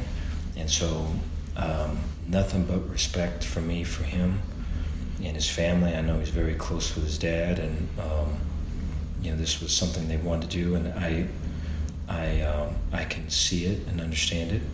And I told him that, there's nothing but positive stuff for me. I'm gonna help you with whoever and whatever. Please let me know. I want to see him be happy and be somewhere where he can fulfill the stuff he wants to do. I think when you look at where the quarterback position is going, I think there's probably going to be more of this. I would like for us to not have to experience a lot of it. I imagine we're all probably old school in that way of thinking, but from Jacob's part, I understand it and I wish him well. That's Baylor head coach Dave Aranda. Jacob Zeno will find a landing spot. In fact, Grayson will join us. Grayson Grunhafer. I saw a note that he put up on the board that he's already gotten numerous calls once his name. And I wouldn't be surprised. I don't know how that works. It might be like recruiting, but I don't know how it works as far as you haven't entered the transfer portal, but coaches are already banging on your door. We'll ask Grayson about that as well. So that was a story involving Jacob Zeno. From Jay Bird on the chat room, YouTube 365 Sports, TCU players enter the locker room. Gary shuts the door. He looks at his team very concerned, asks them, were any of you fouled? I wouldn't put it past them, honestly. Yeah, I mean, I'm telling you, like, again, have the utmost respect for the guy. But, like, you know, earlier today, SMU said that they were assured that they would get a walk back to his comments, his accusations. And instead, he just doubled and tripled down and threw even more out there. And it's like, it'd be one thing if this is the first time he's kind of flown off the handle a little bit, but it's just very peculiar timing. Every time this seems to happen after a loss or a really tough, hard-fought win maybe against a rival, there's always some conspiracy. There's always some thing the other team did, you know, that's classless or you know, not like my program kind of thing. And it's so fake. It's so fake. But people buy it. Like they have all 10 of TCU's fans. Yes, they buy it. Yeah. I mean, you know, and look, I don't want to start bagging on TCU, but no, I mean, their fan base eats it up, but tell me where that flies anywhere else. Nowhere else. Everybody else looks at it and goes, dude, you're being it. Like at this point of the day, like earlier today, if you saw his initial comments, you might think, like for me, I thought, oh, what's Gary whining about now? Because again, that's what I've been conditioned for is he's whining about something because they just lost a game. So once I got past that, it's like, okay, well, you know what? That probably was a stupid idea by SMU's players to plant the flag. And yeah, that definitely caused a bit of a brawl that occurred. But the fact that he's gone on now and released like multiple statements. It's Tuesday. It's like, dude, yeah. Get over it. So you lost. Rick Hart said, did you see his response? I mean, they've been going back and forth. So Rick Hart basically said, I'm not allowing this to happen. This is BS. We're not going to allow just someone to go sledgehammer my football coach or our program. The TCU AD, did he also say that Gary would backtrack? I mean, that's what he told Rick Hart. And Craig, he doesn't just do it after losses. So the TCU AD told Rick Hart we would back down a little bit. Wins. He would back down a little bit, and all he did was double down? Yes. Because that's what happens when you start to feel bulletproof. Whether you're a football coach or a broadcaster or somebody else, you truly feel like you're invincible. No, he said that one of the SMU players hit Jerry Keel with a helmet, caused a concussion. Video comes out. No SMU players hitting Jerry Keel. In fact, the hit comes from a TCU player. When that gets debunked, then he turns out, well, it wouldn't have happened if it wasn't for the... So he was going to bitch regardless. Yep. It was just, once that got debunked, well, my main point really was the flag thing. If they wouldn't have done that, that never would have happened. Guess what? They never would have planted the flag if you would have won the football game. So that's a little bit on you as well. I mean... It's typical Gary Patterson in my opinion. It's not even surprising. I'm like laughing it's over not. Because it's it's so true. It's so typical, and so I love that Rick Hart over at SMU isn't backing down and he's standing up for his players because his allegations are always to make the other side look like classless or.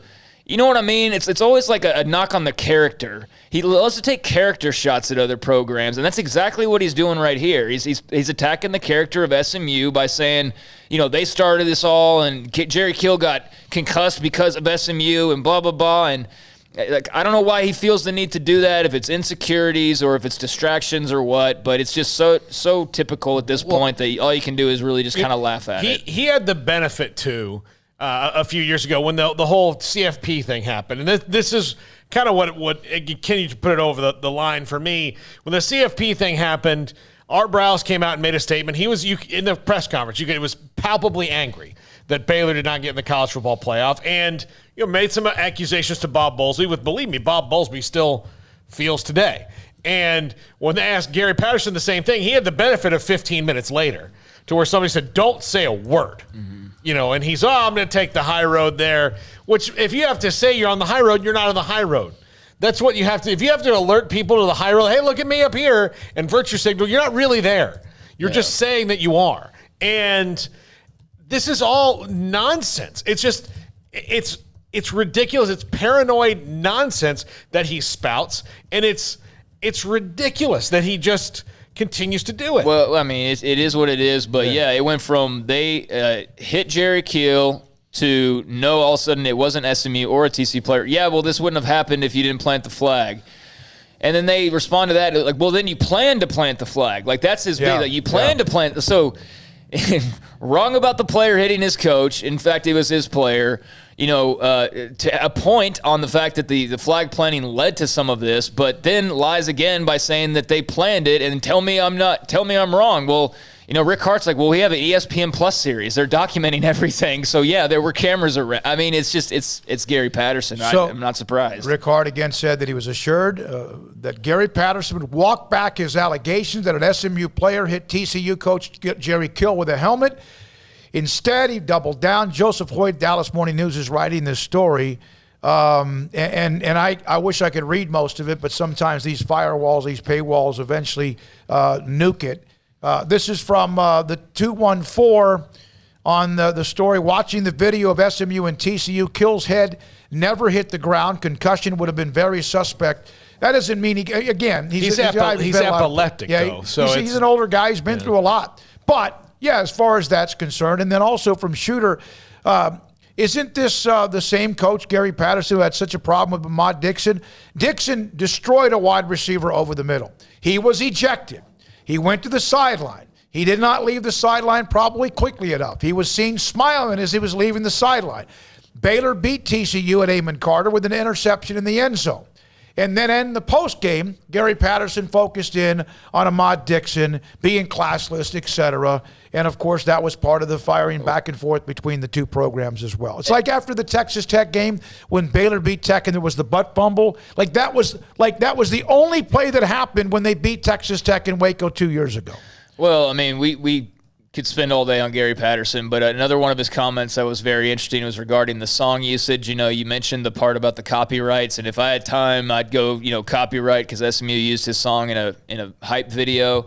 But he also said that in regards to the song, they take a song that you wrote about COVID and getting back to families, and they make fun of you, and that's what led to his copyright thing. That's what he said before. He said, if I had the time, I would go. So he's now, SMU is making fun of COVID and the families affected by it in a roundabout way is what he's also now saying, if you really want to look into it, because otherwise why make that comment? So yeah, it's just, it's common enough with him that people who've been paying enough attention see right through it. I'll say it that way. From Sam Kim, flag planting. It's hard to say after beating a team as weak sauce shows some class. I agree. I think the flag planting is stupid. We're not excusing what SMU did, because all that can do is eventually end up with a brawl. Yeah. And then that is the story. And by the way, that's the story 2 days later, rather than SMU beat TCU at Amon Carter, and they're making moves and what they're doing.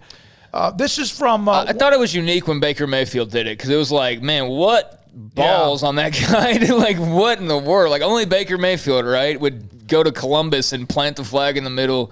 And I'm surprised there wasn't a brawl for that game. But yeah, now it's almost. I've seen it a couple times happen, and the more it happens, the closer we are to just all-out riot ensuing, because it's mad disrespectful. The Baker thing was sort of unique at the time, but, yeah, it's not a good idea. From Jay Bird, Gary's the type of guy that says, I'm not going to make any excuses before listing off 5 conspiracies. Exactly. JG Neolardo. I'd rather have GP over Dana Holgerson, or I'm mistaken. No, it's great. He'd like to have him over a lot of people. The problem is sometimes the drama can overdo it. From Justin, I mean, planting the flag may be weak. At the same time, it means that you need to train harder, so next year you can plant the flag in their stadium. And, of course, that won't happen because there'll be 400 security officers around midfield. Yeah, they will not have any flags allowed on the stadiums in Dallas next year, most likely. But, yeah, He's a great football coach. Nobody's denying that. It's just that there is a common occurrence now that when things are going a little sideways or he's unhappy about something, it's this weird motivational, accusational, diatribe that he goes on a nearly yearly basis now, or every other year basis at this point. So that's what's just kind of funny to me. But what a heck of a win for SMU. And, yeah, he does need to stop worrying about copyright songs and worry about Texas, because I tell you right now, Texas is a favorite to win this game. Well, if they asked, I'll just give by a point of comparison. If something happened and Alabama lost a game and somebody ran out and planted a flag in the middle of Bryant-Denny Stadium, which good luck doing that. They'd be assassinated. There'd be a sniper. If you got there fast enough, you would probably already be playing for Alabama. But either way, if that happened and they asked Nick Saban on a Tuesday, 3 full days after it happened, Coach, what did you think about the flag planting incident? He would say, it was on Saturday. I've completely moved past it. What's the next question? Believe me, he would have taken care of it though in the locker room. He would have. No, but it wouldn't. But it would not have been. No, it wouldn't have been. Well, they were cheating the whole time anyway, or they had planned this out. He would find the most polite way to say, "I quit caring about that 15 minutes after it was over. When I got in my car." And I've moved on. If I beat Alabama at their place, I'm getting a Mercedes and driving to midfield and getting up and from Blake 50785. Gary is a man, Karen. Is that a new thing? It is now. From Gregory Krug. Okay, I'm finally here. You guys can start the show. Here's a hook'em, a hook-a-who. Hey, I tell you what, though, I'm more open-minded of SMU and TCU being a Big 12 rivalry. If they bring this type of heat on a yearly basis, then bring the ponies onto the Big 12. And we've discussed, not so much this week, but SMU is one of those teams on the edge of maybe a potential invite in the future, certainly on the radar at least. And, they just point to this game with any conversations they have with Big 12 officials and say, hey, see what kind of emotion and fun we bring to the table. And not to mention they're a pretty good football team as well. So, if anything, that's the best this SMU-TCU rivalry's ever been based on what Sonny Dykes has done the last couple of years. TCU from Jay Bird again. TCU better get ready for Texas because Sarkisian will run it up big time if he can. That'll be a fun matchup, Sarkisian versus Patterson. That'll be a good little offensive versus defensive matchup. It will never happen, but a couple of you have had fun with this. The ultimate insult to Gary Patterson if he was replaced if he ever left by Kendall Briles. And we all know they will never do that. But that would be almost worth watching that happen. Okay. It's a 4:40. Craig will have his off the radar in a second. I have another college football story, but go ahead. I wanted to sum up the Gary Patterson story because I don't really have a ton for off the radar. But as a guy on Twitter said in response to Drew Davison's article, he switched around the headline. Drew Davison's headline says, TCU's Gary Patterson rips SMU for staging flag planting that led to coach's injury. And a guy named DTX Stang says, TCU's Gary Patterson rips SMU for TCU player knocking over TCU coach, because that's actually what actually occurred, yeah. Something happened last night in college sports that I don't know if you saw this or not. Joseph Duarte had this, and I saw Leroy Burrell, the former Olympic track and field star. The American Athletic Conference pulled championship events from Houston because of their move to the Big 12. The University of Houston has been stripped of hosting the AAC outdoor track and field and swimming and diving championships. Leroy Burrell, I can't believe some professionals would make such a decision. It only hurts the student athletes of the host institution, and it's just petty. Scheduled, It is, but it isn't, especially when you start putting Big 12 logos everywhere. Well, that's the AAC's point is, you guys aren't even, a year away from joining. You're a couple of years away from joining, and you've already replaced our conference logo, which you're playing in for the next remainder of 2021 and 2022, and, who knows after that. But, yeah, you're already switching out the logos for Big 12 stuff, and you're making it very well known how happy you are that you're leaving and all of that. I mean, the Big 12, had their reaction to Oklahoma and Texas. I would expect the AAC to have their own sort of a reaction. And, just like with the Big 12, I mean, they're going to be as cordial as they possibly can, but they're not going to, just go all in on Oklahoma and Texas from here on out because they're leaving. So, but they did give them the 11 o'clock time at the Cotton Bowl and made sure that was fine so everyone could get home before they're completely stoned and drunk. But if I'm the American, I feel the same way. I'm not going to go out of my way to hurt these teams on their way out because you don't want to burn bridges, but you guys chose to leave us, so we don't have to accommodate you in any way we don't see fit. Justin R., by the way, AAC bylaws says a team leaving the conference cannot host a conference championship. There you go. Lando 7448. Leroy Burrell is going through it pretty hard right now. His son died, let's not forget, over the summer. That's true. So he's probably pretty overly emotional. I don't know if that connects, but he's probably upset for his program. For his program, as well. yeah. I mean, no, he's got every right to be upset. I mean, if you're expecting that you're going to have championship events on your campus, you're probably pretty excited about that, as I imagine he would be. That's a big deal. Houston's got a good track program, and so that's big time to have the AAC championships there. And so, yeah, to get that pulled, anybody would be upset by that. But I think if you stand back from the situation, you understand why the American is making the decision that they are, especially if it's in their bylaws already. One more thing, Houston's trying to get married before the divorce is even finalized. That's from, God. I hate what he's going through. It's very tragic. It is. So definitely not judging him in any way on that, because I understand his reaction. And it's not even a bad it's not like Gary Patterson going over the top. It's just like, hey, hate that this is happening. But one more thing, and this is from JT in Pikes Peak. That one of the very first days he was a part of this show, like Steven among others as well, Daniel. I'm going to take the high road and say that SMU is the second best Christian university in the state of Texas along I-35 corridor. JT. All right, when we come back. SMU Baylor would be a heck of a game. Craig's off the radar focused quite a bit on Evan Stewart, the young star receiver in Frisco, who announced today he was leaving from giving up his last part of his senior year playing high school football. We'll talk about that, have some stories about that. And this is Sikkim 365 Radio. Pickup Outfitters, CreateACommotion.com. Jay Errett is the owner. CreateACommotion.com is where you can look online, all sorts of accessories for your pickup truck, your minivan, and even your SUV. Whether it's a bumper, a grill guard, or a bump step, you could put in the back of your car to help you get into the back side of your trunk. In fact, if it's kind of long and the seats go down and you need to be able to reach in or get up and put something in the back seats when you're moving a lot of cargo, whatever it might be. Pickup Outfitters is 220 Lake Air Drive in Waco. CreateACommotion.com is the name of the website, and they have all of the accessories you would need when it comes to your car, your minivan, or van, and SUV as well. And if you do get the accessories and get them installed at Pickup Outfitters, it comes with a lifetime installation guarantee, and they will help you with warranty assistance as much as you need as far as that service as well. Pickup Outfitters, CreateACommotion.com. From the first workout to the last practice, sports is an incredible and rewarding challenge. Hi, everyone. This is Dan Ingham with the First National Bank of Central Texas, and we're proud to support each athlete, every parent, and our educators. From families, small businesses, to the biggest industry, we're here to help. With remarkable products like mortgage lending, we've got banking ideas that fuel big dreams. The First National Bank of Central Texas. Familiar faces making local decisions. Member FDIC, Equal Housing Lender. Boots add protection. Good boots help you climb better and move forward faster. And when your son or daughter steps into the boots of a U.S. Army officer, they also learn how to lead.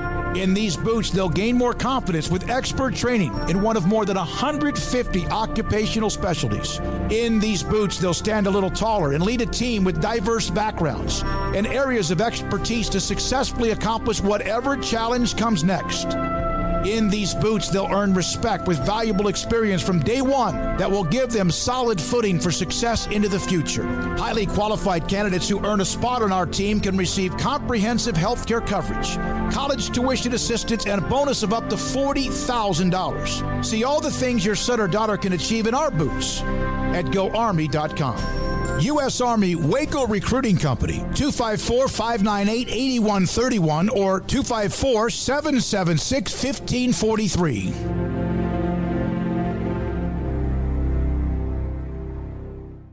Ram Power Days are going on now at Allen Samuels with the new 2021 Ram 1500 Quad Cab Lone Star with total values up to $7,000 or 2.9% for 72 months. The 1500 Lone Star Quad Crew Cab offers style and dependability for any job. It's the Ram Power Days going on now at Allen Samuels, 201 West Loop 340 in Waco. Come by, let's be friends. See dealer for details. All offers have credit requirements. Don Humidor, your home with a 48-foot walk-in humidor with the elite cigar brands from around the world, including the #1 cigar of the year, Aging Room Cuatro Nicaragua. Plus, they have the great brands like Macanudo and Artur Fuente, Rocky Patel, Aston, and so much more. CBD, great for sore muscles, aches and pains, sleep, Vita Dreams, and anxiety, mild depression, general health and wellness. Their staff very knowledgeable on the subject. If anyone is curious about CBD, ask Carol and Ashley. Don Humidor in the Townwood Shopping Center off Valley Mills in Waco. At Ideal MRI, we feel blessed to be part of the Waco community. We're a small family business here in Central Texas. At times like this, the cost of healthcare has never been more important. And unfortunately, significant illnesses and injuries still occur. And that's why Ideal MRI is open and here to serve you through this difficult time. So if you need an MRI, ask your doctor about Ideal MRI. You can schedule online in minutes at idealmri.com or call 833-IDEAL-MRI. With so many companies and policies out there, it gets so confusing shopping for insurance, and I never know if I'm getting the policy that's right for me. Luckily, I met the team at the Niche Group Insurance Agency. With the Niche Group, you can go to one company and get access to coverage options from many insurance carriers, and you get to speak to a real person about your specific coverage needs. With the Niche Group, I know I'm getting the right coverage at the right price. If you need insurance, talk to the experts at the Niche Group at 1-800-258-8302.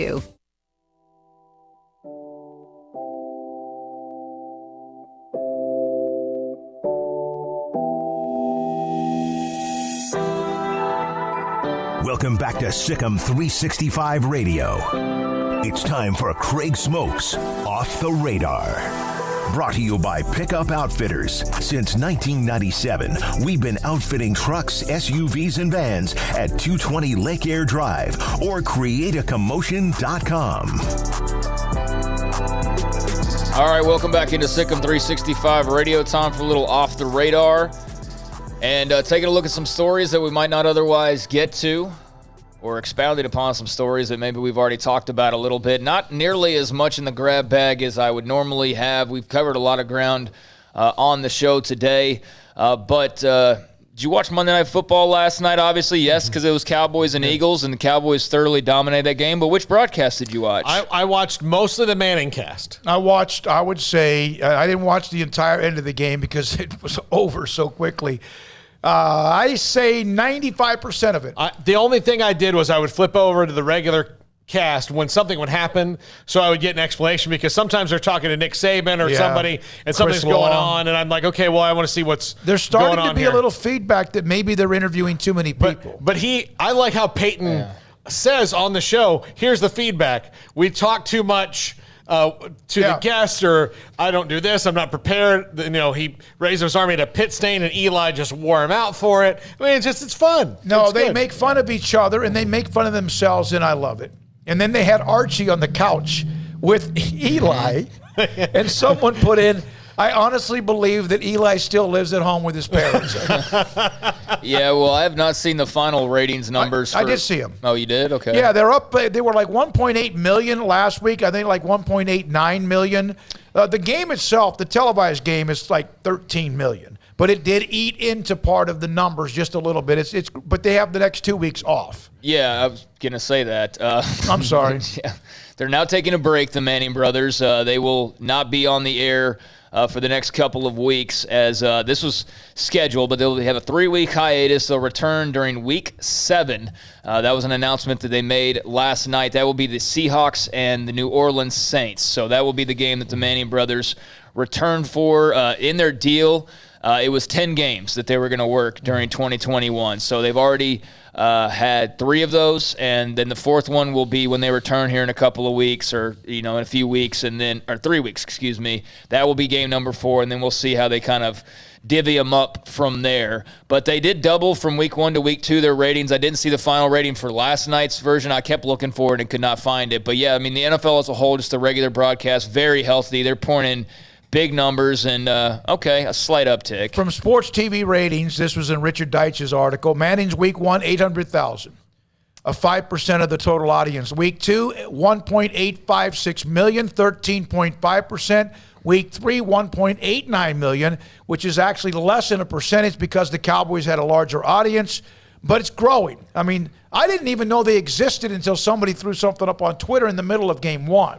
So, but you know what? Steve Levy doesn't have to, I'm sure. And he's a dude, he's a nice guy. Steve Levy's like the nicest guy.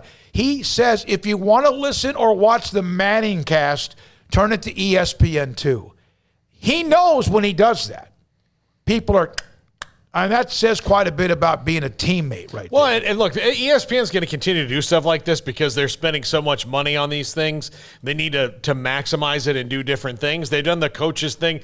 Yeah, Steve Levy knows. He's not – and look, he's not – of 12 million – he got 12 million more viewers on his side of it. So – or whatever it was. So he's doing fine. They're doing great. No. And people are still going to want to watch the traditional broadcast. I can just say my girlfriend Amanda and I watched the first week. We went back and forth.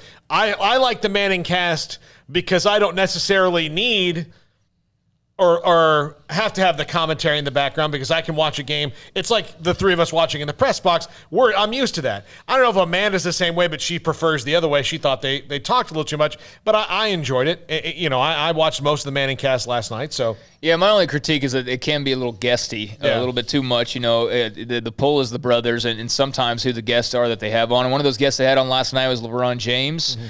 LeBron James, he talked about his football career going back to his time in Ohio. And even, we knew LeBron was a big Cowboys fan. I mean, that's been known for quite some time now. But he did delve a little bit more into the almost jump that he made to the NFL, talking about how Jerry Jones offered him a contract to play for the Cowboys. And we know the Cowboys and basketball players turning into tight ends. They've, done that with Rico Gathers and it's not been a brand new thing for them. But, Jerry Jones actually offered him a contract, as did Pete Carroll and the Seattle Seahawks. And he says, got both jerseys that were sent to him by the two franchises when they tried to offer him during the 2011 NBA lockout. So I just look at that and I go, what brilliant business minds the Cowboys and Pete Carroll are. Like, what a perfect opportunity to go and grab LeBron James. And imagine if he would have done it, like with the NBA lockout being such an uncertainty, imagine the buzz that you would have gotten with LeBron James playing in the NFL.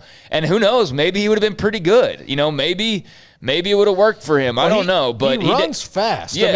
And he played in high school, and they talked about his high school, clips and all of that. But he had offers from the Cowboys and the Seahawks during the NBA lockout. Obviously, passed on that and remained in the NBA, and they got a deal done with the players and the owners. But he's an amazing athlete. It was interesting to hear. One thing to get hit and bumped around. I know the NBA can be physical. It's like Michael Jordan could have played safety in the NFL, a wide receiver. I'm not questioning someone like LeBron who does whatever the hell he wants and he's really good at it. But there's a mentality and a physicality, if that's not even the right word, that is so different. And that's why I respect Rico Gathers and then Mark Vidal and also Ish Wainwright for trying to make that change or move. It is an animal.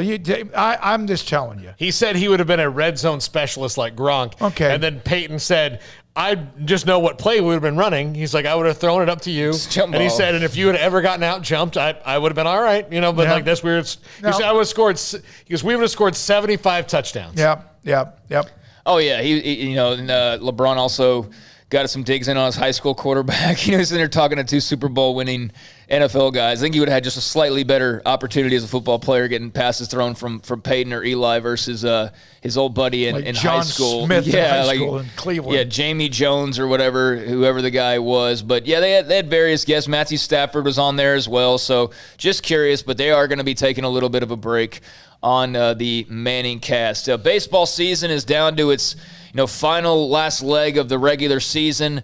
The AL MVP award seems to be a pretty foregone conclusion. I mean, maybe there's a little bit of a debate, but Shohei Ohtani is going to be, for all intents and purposes, your AL MVP winner. But he has been talking a little bit about the Angels' struggles, and nothing that gets you too concerned if you're an Angels fan, but he's one of those guys, kind of like Mike Trout, that at some point, if they can go and sign a big-name free agent every other summer or whatever like they've been doing. But, eventually you got to win, or why do guys keep signing there other than just to live in Southern Orange County, California? I mean, what's the pull because they're not actually winning games despite having star power? Yeah, I don't know. I mean, like Mike Trout's there until he dies, apparently. So that's going to be rough for him unless they get better. But they have him. They signed Anthony Rendon last year. They had the big Josh Hamilton deal years and years ago that did nothing. But Josh Hamilton and Albert Pujols on that same roster at the same time did nothing for them. Albert Pujols just got older. I mean, he was still a consistent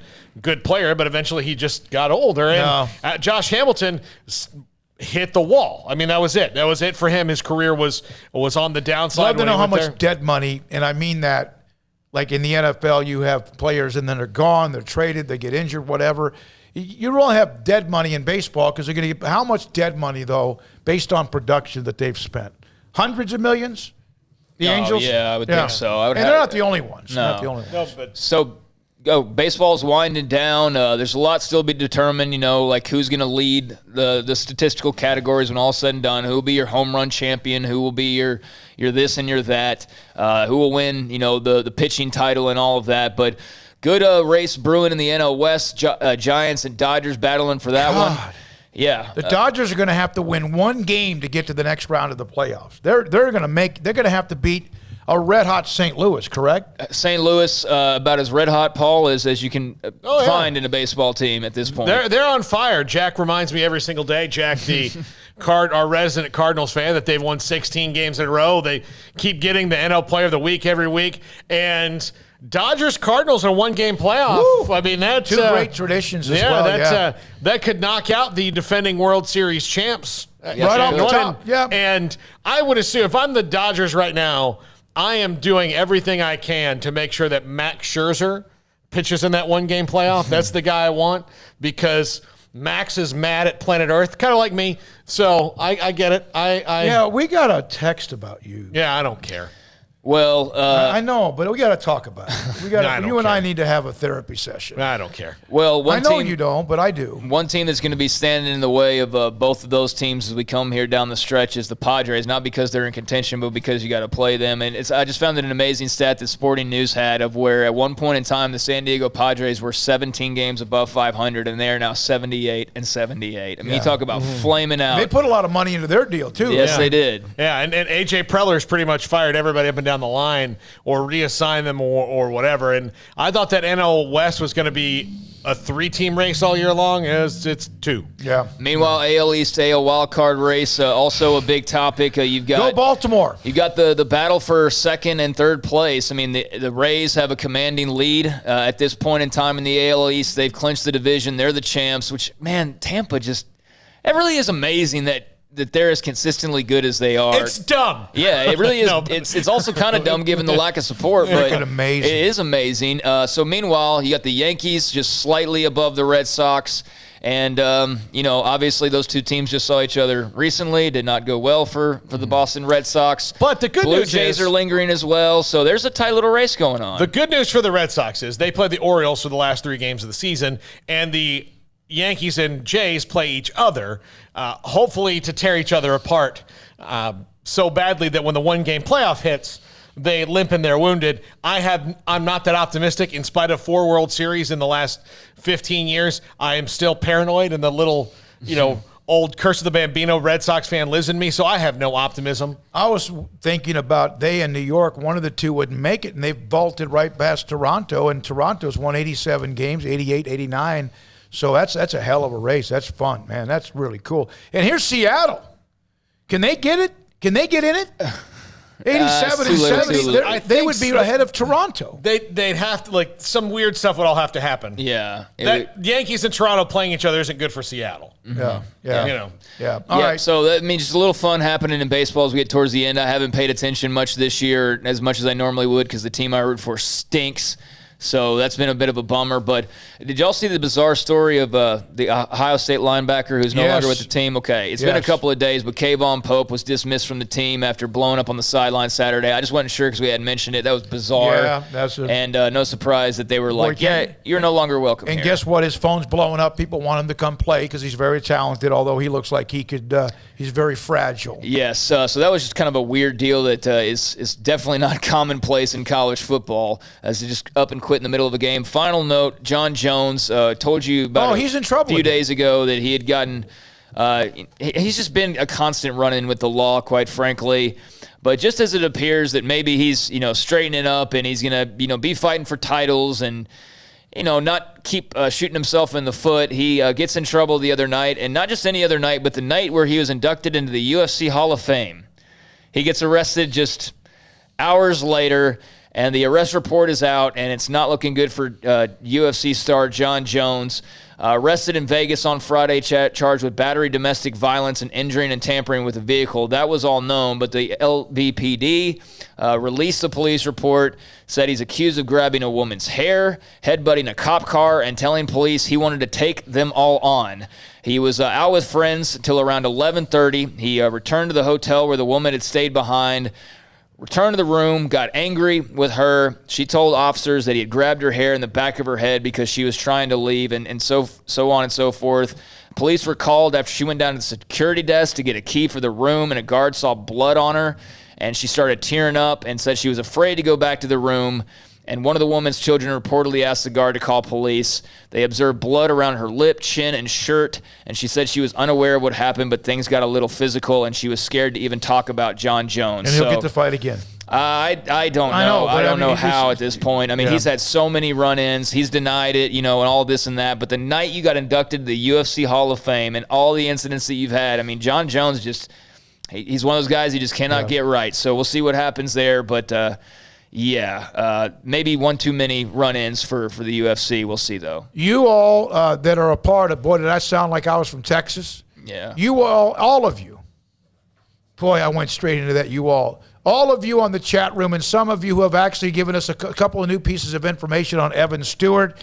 We'll have that after we talk to Grayson Grundhafer and before we talk to John McClain, because we'll update the story on the young man from Frisco that says he's no longer going to play football as he gets himself mentally and physically ready for the next level, which is football. He might be playing at Florida, probably Texas. Alabama is in the mix among a couple of others. When we come back, Grayson Grundhafer, he had the kind of the smoke signals yesterday about a player from Baylor entering the transfer portal. That's why I was able to ask Dave Aranda, and we had that earlier today on Jacob Zeno. Grayson Grundhafer on the quarterback room at Baylor, and this is Sikkim 365 Radio. BetUS.com. Remember these promo codes, Sikkim125 and Sikkim200. That's Sikkim125 and Sikkim200. It's a 125% bonus on a cash deposit of over $100 or more, or 200% bonus on crypto. Why BetUS.com? They're the 3-decade leader serving clients for over 25 plus years and prides itself on being known as America's favorite sports book. And with action on every sport across the world, we can pretty much guarantee that they've got your game, and they offer the industry's bigger retail bonuses to keep their players betting longer. BetUS.com. Use promo code Sikkim125 or Sikkim200. It's Baylor football season, and as always, Berg Colgin Ford supports the green and gold. Hi, I'm Mark Stewart with Berg Colgin Ford. It's time for team celebrations and BU touchdowns. Berg Colgin Ford is your home team when it comes to trucks and tailgates. Ford has the perfect truck for you to host a top-ranked tailgate party. Here's to a winning season for our hometown Bears. Visit us anytime at bkford.com. Buying made simple at BK Ford. Sick 'em Bears. One size fits all. That may be all right for an adjustable belt or cheap sunglasses, but when it comes to your financial needs, no one wants a one-size-fits-all strategy. Cam Heathcott, your Edward Jones financial advisor, knows that his most important goals are yours. That's why he takes the time to understand your needs, knowing you. That's how Edward Jones makes sense of investing. Cam Heathcott, covering Conroe and Houston, 936-756-7717 or cam.heathcott@edwardjones.com. Edward Jones, member SIPC. In the market for a quality metal building? Since 1943, Pioneer Steel and Pipe has helped Central Texas residential and commercial customers with metal building design, panel options, building components, and trim options. Pioneer Steel and Pipe's residential line is energy efficient, offers low maintenance, reduces insurance payments, is impact resistant, and carries up to a 45-year limited warranty. In addition, they can also help you find a metal building contractor for your project. Pioneer Steel and Pipe with locations in Waco and Bryan and at pioneersboys.com.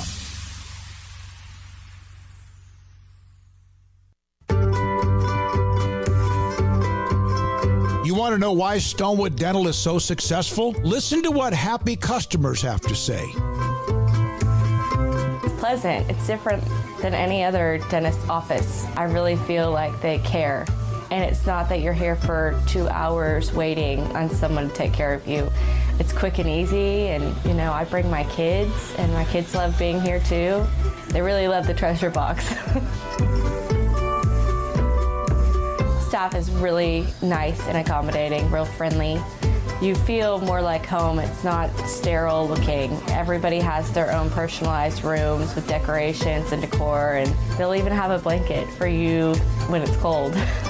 I've recommended people to actually come here, and they are patients now. I really love it here. It feels like family. Learn more, stonewood-dental.com.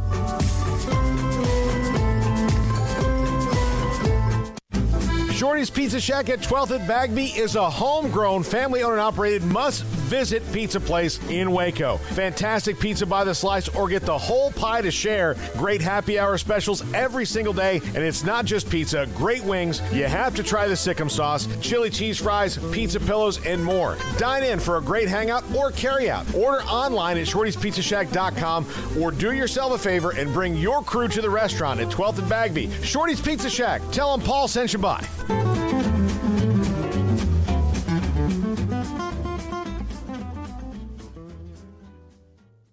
For a limited time, refinance your vehicle and have 90 days with zero payments. Only at Genco FCU. Refinancing lowers your rate and you pay less for your car. You can't pass on rates as low as 1.75% for 48 months. Apply online today. Annual percentage rate subject to change without notice. Subject to credit approval, membership eligibility, and loan policies. Go to GencoFCU.org. NCUA Equal Housing Lender. My money, my future, my credit union.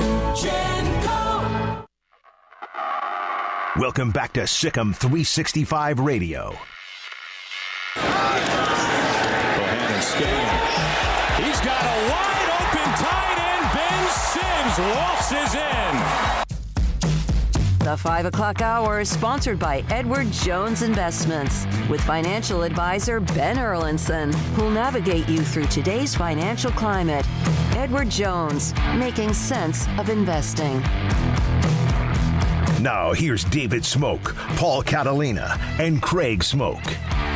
All right, we've played the Dave Aranda comments about Jacob Zeno. Grayson Grundafer's been all over this. He joins us normally Fridays, but today he's with us with the news of Jacob Zeno entering the transfer portal. Grayson, there's reasons. There's a lot of reasons. Sometimes we don't know all the reasons, but it's pretty obvious that Gary Bohannon is entrenched as a starter at Baylor. Shapen has taken over in the number 2. And then you have this young phenom in Kyron Jones there and whatever else they get with maybe it's going to be Pyron again. Who knows?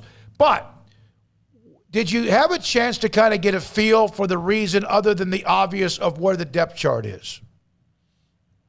Yeah, and honestly, I would also say don't forget C.J. Rogers either. Yeah, I know he's a walk-on, his but father's he's the guy who... His dad's going to text me right now. He loves the show, and he's very much a sleeping giant underneath that depth chart. You're exactly right, yeah. No doubt, and he might be a reason why Baylor might actually be okay with not taking a quarterback in the 2022 class, and he would kind of be the de facto. But as far as the depth chart goes, I think this was a situation where, the first few games we saw, Jacob Zeno came in first to back up Gary Bohannon. But I think things shifted after that Kansas game, and I think Shapen kind of left his mark as far as the guy who could potentially be the number 2 going forward. And I think that was a big part of this reasoning for Jacob Zeno to go ahead and leave. But I also think, there's a lot of factors that go into this. And now that we're in the world of the transfer portal, I think it becomes a really positive decision for Jacob Zeno to go ahead and enter when he did, which is obviously today. The reason I say that is because it gives him the opportunity to take his time with his recruitment, get to know coaches, get to know programs, and also honestly watch programs during the season and kind of see, where might be a good landing spot, which coaches may decide to leave, just tons of factors. But this is going to be a really important decision for him. Obviously, he still has 3 years left. So any program is getting a fairly experienced young quarterback who still has a lot of time to learn and grow and develop. And I think that's going to be intriguing to programs. But yeah, I think it really comes down to the fact that he wasn't going to have a meaningful role on this current Baylor team, and the fact that he's got to start thinking about his future, because as a guy who's been in the program for 3 years, has had 3 different offensive coordinators, he really needs to go ahead and make sure that this decision is the perfect one. And, honestly, I think people are all talking about the drawbacks, what if injuries happen and things like that. But, Baylor has a very healthy quarterback room. And I honestly think this might, in the long run, be okay for this current Baylor team, just because, you don't have people still making arguments that, throw in Jacob or throw in Chapin or whatever. Gary doesn't have to worry about that at all. And I just think it's a little bit healthier, and it gives Blake Chapin all the second team reps, which I think is going to be very important for his development going forward as well. Are any of these schools that recruited him before potential, once he picked Baylor over, are they potential for Jacob Zeno? Yeah, I'd have to go back and kind of look to make sure on all the offers that he had. He had quite a few. I mean, he was a 4-star quarterback and an Elite 11 guy. But what I can tell you is there have been a lot of schools that have already started reaching out to him, Group of 5 and Power 5. I think there's going to be a lot of intriguing options. I know a lot of people obviously have been kind of texting me, asking me, is he going to go to UTSA or whatnot, because he's from San Antonio. And so I think, a lot of people are thinking about that because they're off to that 4-0 start. But like I said, I think this is going to be a case where he's going to take his time with this decision and with this process. But there are going to be some teams interested, and we'll see if he ends up adding to the offer list and finding a really good landing spot for himself. When do you think Jacob came to this conclusion, Grayson? Do you think it was when Gary won the job first, right ahead of the season starting, or do you think this is something like the last few days? I mean, it seems like it's something that's been kind of weighing on him for a while now. I think that, truthfully, I don't think that it really started to turn until probably last week. Mm-hmm. If I'm being really honest with you, I think that he kind of was sitting there thinking, okay, well, yeah, Gary's going to be the quarterback, but I mean, to be honest, Gary hadn't proven anything coming into the season. Obviously he's played really well up to this point, but before that, I think it was just like, let's take a wait and see approach and see what happens and see how things shake out. Because in this day of college football, I mean, Gary could have played one game and been benched. Now, obviously that wasn't the case, but I really think that the kind of tide turned last week after the Kansas game, when that's when I believe Chapin kind of took over that number 2 role. And that's when I believe Jacob came to the conclusion that, this wasn't going to be a situation where he was going to get any meaningful reps or the reps that he needed to really develop his game fully. I agree. And based on me doing some due diligence, whatever I can, I think you're right. I think there was maybe a practice even last week in which all of a sudden the number 2s, and it was kind of like who's going to be getting the 2s, and all of a sudden there was Chapin. And I think that might have been the final straw with Jacob Zeno. And to clarify on what I mean by this kind of lingering, it just felt like he's the type of guy that if he wasn't going to be the starter, something was going to have to give. So that's kind of what I was getting at with that question there. Well, and Craig, what I would say to that is I think everyone, staff included, people that just kind of watch Baylor football knew, I mean, someone was going to have to leave this quarterback room. Right, yeah. There's no way that they could have gone into the season next year with the same exact quarterback room. That's just not feasible in today's college football landscape. Isn't that interesting, though, that the 2 names that were the polarizing names last year, with Charlie moving to Utah after the season and Zeno's name being chanted at McLean Stadium and all over the message boards, that neither one of them are at Baylor, and Scary Bohannon, who came out of this thing when all the dust settled? Yeah, that is really interesting. And, I would say, and I'm not going to sit here and say that Gary wouldn't have been the quarterback under Larry Fedora, but, I think that situations change, offensive coordinators change. And, for this team, it seems like it fits Gary and Chapin better than it does Jacob. And, we kind of saw that at the end of spring when Gary had a nice spring game and Jacob didn't. You saw that. And then in fall camp, Gary just got better and better and more comfortable in the offense. And Jacob kind of stayed the same. And you want to see growth every week. And so, I think the offensive scheme changing really could have benefited Gary and Chapin for that matter. Grayson, are you surprised that that people forgot about Gary? Everybody was so excited when he came to Baylor, and Zeno had those two passes. And it's like everybody just put Gary out of their mind for a year.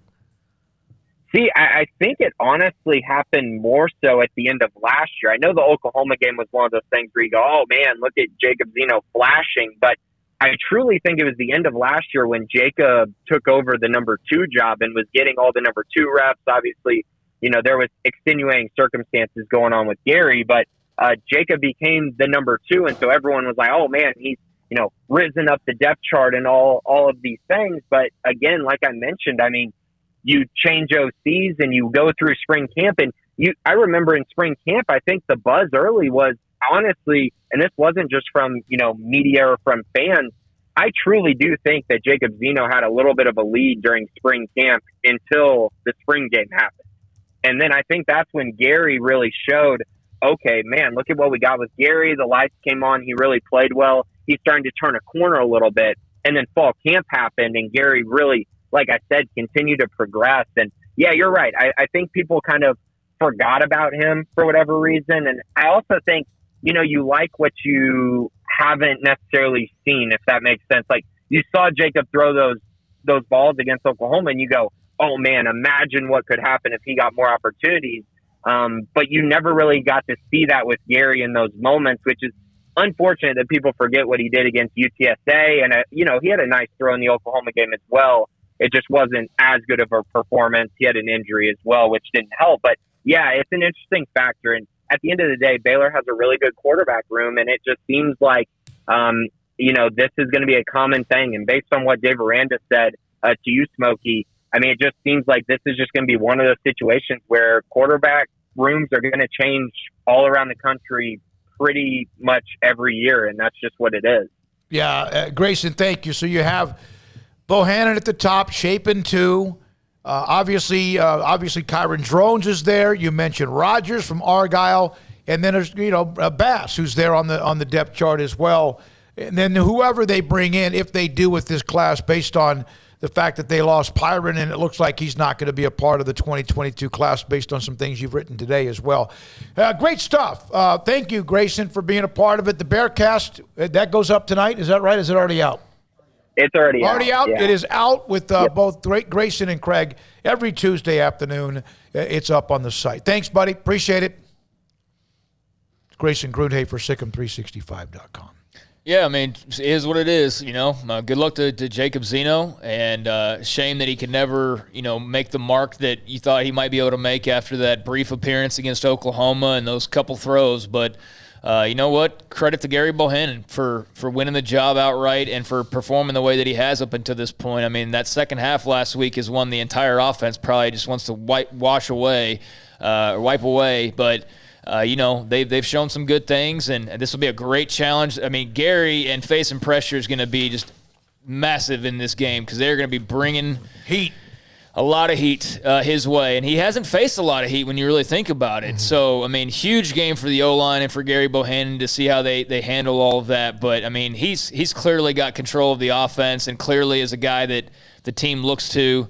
And I think they're in a good spot even without Zeno being there any longer. And they haven't really let him even do all that much in the passing game yet. Yeah. So we'll see. But Iowa State did start to put lean on him. They started going after him, and things did change in the second half. So that's good that Baylor saw that, and they can try to adjust to it, just like others who play Baylor could adjust to it as well. Yeah. All right, Paul, let's do a couple of chats. All right, and then we have John McClain, right? Didn't you want to update the Evan Stewart story? Yeah. Yeah, oh, damn. Well, the AAU coach said that one of the reasons why he's leaving, as far as he's done some due diligence on this, is because he's about to most likely have an NIL deal.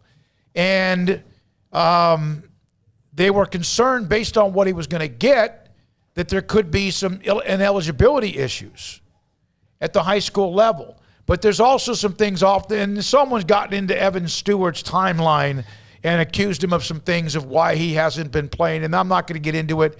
But, man, like you mentioned, you open up that door. When you open up that door, everybody gets to come in. Yeah, there was an account someone created that was specifically based on this news, that they're clearly not a fan of Evan Stewart, and started a Twitter account that's basically the gist of it is exposing Evan Stewart. Yeah. And got into his replies and made a claim about why he was really getting booted off. And, yeah, I mean, that's ugly. And that's unfortunate, but sure, the door's open. I mean, if you're talking about going and leaving high school early to go make millions of dollars as a kid who's not even had a college football practice yet, or as a young man who's not even had a college football practice just yet, there's going to be some people around the community that are probably upset by that, you know, and that's to be expected. Not that it's right, but it's to be expected. I've seen teammates say, good luck, brother, and all that stuff, and go ahead, dog, and they're behind him. Here's it's your boy Oz. Did some research, and I hear Evan Stewart is close to signing a social media deal that will pay him there for what would then be ruled ineligible, and that's why he is no longer in high school football. That's why he's leaving early, and of course there's some reasons why he hasn't been playing. He was suspended for 2 games. Was going to miss a third, apparently, and then he made this decision. But isn't ESPN going to broadcast their game this weekend, or coming up? And you wonder if they changed their mind because he's that good of a player. Yeah, I don't keep up with their schedule, so I don't know because we're typically not home on Friday nights. But yeah, they very well may be. And so, if him not playing in that game, I'm sure there's other guys. I just don't know off the top of my head that are worth the watch. But he's definitely a big missing piece for the recruiting fans out there who are really like the main audience. I would think that you get for a lot of those high school all-star games, or a lot of recruiting fans wanting to see these top prospects. So yeah, he would definitely be a negative missing from that game. But whatever the reason is, it's like Oz said earlier, it's just a different world now. People aren't as consumed with where they're from and the high school they went to, which I think is kind of sad. But yeah. I mean, I was kind of in that last wave before social media took over the world. I missed that pre-wave as well, but for all the benefits social media does have, when I was in high school, it was like right before things flipped to Facebook, and Instagram was in control of the entire world, basically. And, that was a long time ago. So in the many years since, people's thoughts on certain things have changed. And I guess for a lot of high school kids, especially if you're an athlete who can stand to make quick money, based on what you've done in high school, then you're apt to take that. When I left high school, we've just gotten instant messaging and thought that was amazing. The devil. You've got mail. Yeah. There's been a lot of chatter about SMU and part of their success. Of course, Sonny Dykes gets a lot of that. Obviously, former Midway quarterback Tanner Mordecai, who we've had on this show. But Rashad Samples, who's Reggie Samples' son, is huge there when it comes to what he's been able to do in the city of the Dallas and Fort Worth area with recruiting. Reginald Samples, that we featured him last week in the weekly high school podcast, has won everywhere he's been at Dallas Lincoln, at Skyline, and also as well at Duncanville. They have a good thing going. They really, really have a really good thing going. And a lot of you going back and forth on you played against him or you played against his teams or whatever. So that's something that's on the chat room as well. So red wine. I liked when cell phones didn't exist. It's that FOMO of not having it now. Like if you don't have your cell phone, it's like not having your wallet, and it's a weird feeling. But man, if I could just get over that, like, well, what if somebody needs to call, and just throw it away for a while? I mean, I used to not have a phone ever on me, and now it's like if I don't have it, it's something so wrong. I got dragged into getting one. Yeah. Honestly, when I was in college, my parents said, you should get a cell phone now. You're 22, you're about to graduate. Like, get a cell phone because you'll need it for... Is that like getting a driver's license? It was, but I was like, I don't like people calling me. I don't like it. And now it's one of these things I can't live without. If you leave here... Oh, man. Well, first of all, you'd get your ass kicked by somebody. But if you left here without your phone, would you panic a little bit? I drove from my house part of the way here about 8-9 days ago, and it was sitting on the counter, And I noticed because my music didn't come on, and I went, the hell, what's going on? Yeah. And I was going back, I had to turn around, and for a second I was like, what if I'd gotten all the way to his studio? Then I would have had to be like, hey, we're making all the calls on Armstrong's phone today, or whatever it was. So it was. All right. Yeah, it does. I don't. It dominates your life. But now. used to. It dominates everybody's If you were life. going on vacation, I want a flip phone. If you were going on vacation, you would be like, well, I'm going to be at the so-and-so resort in this place. Cancun. And here's the number. Call me if there's an emergency. And they could still find you. Yeah. From Jaybird, MySpace, bro. I was in high school during that era. How about there's a few others on this as well. Me too, brother. Me too. I liked when cell phones didn't exist, as Red Wine said. Justin R., when I was in high school, Facebook was for people in college only. See, Jenkins 313, AIM Messenger was what we had.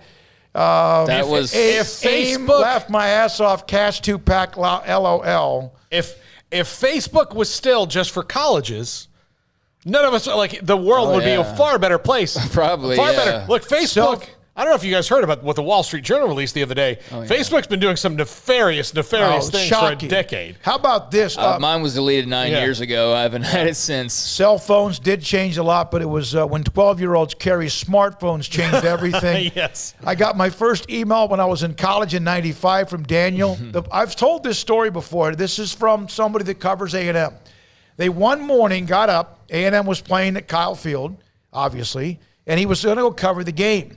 And he got in his car, and his cell phone said, you're 7 minutes away from Kyle Field. He had no reminders, no alarms, nothing. And his cell phone said, you're 7 minutes away from Kyle Field. We've talked about when this. I leave, I have one that says, you're 12 minutes away from Empire Seed, which is right next to us, which is a building right next to us. That's kind of scary, isn't it? I'm glad it doesn't think I work at Sonic anymore. Yeah. I mean, just realize that yes, we're all being tracked at all times with our phones and with our computers and all of that. Like, if I lose my phone, I get on my laptop and I find my iPhone, and Craig it shows did that. me exactly where it is. It's a media session at Baylor. Yeah, I've had to do that before. But And no, I never mean, understood that because I had your phone and then you text me, and I'm like, how the hell did you computer. text me? And you did it through your computer, because otherwise I would have been sitting at Baylor for the next 12 days. Yeah, point being, we had the flip phone. You couldn't get on the internet and, much less Twitter and all this other jazz that you've got now. I mean, it was basically phone calls and very primitive texts where you had to push the button like multiple times to get to the right letter. Yeah. Do you remember that? You couldn't just type straight through. The Blackberries. You had to to get to the A and then get to C. But no, it's a different world. Point being, so for an Evan Stewart or any of these other young men who are 17, 18, 19, or I guess 17, 18, and, big businesses are talking about hundreds of thousands of dollars, or you coming to school early and, enrolling at Ohio State or Texas or wherever, it's hard for us to understand. It's just a different world, and it's a different type of life as well that not many people get to live. So, can't really judge too much. And this was all about Evan Stewart and the fact he's not going to play anymore for his high school, and it could be because of what he's going to have now as an endorsement deal, and good luck to him, whatever decisions he makes. All right, when we come back, John McClain, Hall of Fame writer. We had somebody ask us, 2 or 3 days ago maybe, about the thoughts about Deshaun Watson, what sort of a trade. It was updated. I read the story. I had somebody send me the story. We'll ask John about that and much more, and this is Sikkim 365 Radio. Pioneer Steel and Pipe in Waco and Bryan, Metal Buildings. Welcome to the Pioneer Way. Metal buildings, you can design it, build it, panel options, building components, trim, and also color options. They also have a metal building gallery that you can look at. Pioneer Steel and Pipe, pleased to offer the best in metal buildings, and they have, ever since that began. And they began in 1943. From buildings that fit your needs to full residential and commercial options, they are there and in both Waco and Bryan to serve and assist you to help select those options. Residential line, energy efficient, low maintenance, reduces insurance, fire resistant, impact resistant, and carries up to a 45-year limited warranty. Ask about building contractors in your area. They build to satisfy your needs. Call for up-to-date pricing information as well, and of course, metal roofing, pipe, and steel.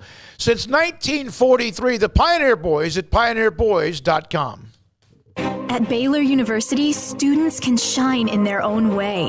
Or should we say their own ways? Because there's no limit to the ways Baylor students make the world a brighter place. Whether they're leading a student organization or following a higher calling, getting advice from faculty, or taking part in world-class research, pursuing their dreams, or working toward their dream job, students find their place to shine at Baylor, where lights shine bright. Stepping into a new pair of boots is great, but stepping into the boots of a U.S. Army officer can also add confidence and leadership skills to your son or daughter's career path. There are more than 150 occupational specialties to help them find the best fit for their future. See all the things your son or daughter can achieve in our boots at GoArmy.com. U.S. Army Waco Recruiting Company, 254-598-8131 or 254-776-1543. Baylor Scott & White Southwest Sports Medicine and Orthopedics, the team physicians for Baylor Athletics, diagnosing and treating all sports-related injuries, including concussions. These specialists also provide orthopedic services for athletes and non-athletes alike, whether it's knee or shoulder pain, hand or wrist injury, orthopedic spine care, and even an arthritis and total joint clinic. Trust the doctors Baylor Athletics trusts. Baylor Scott & White Southwest Sports Medicine and Orthopedics wants to get you back in the game.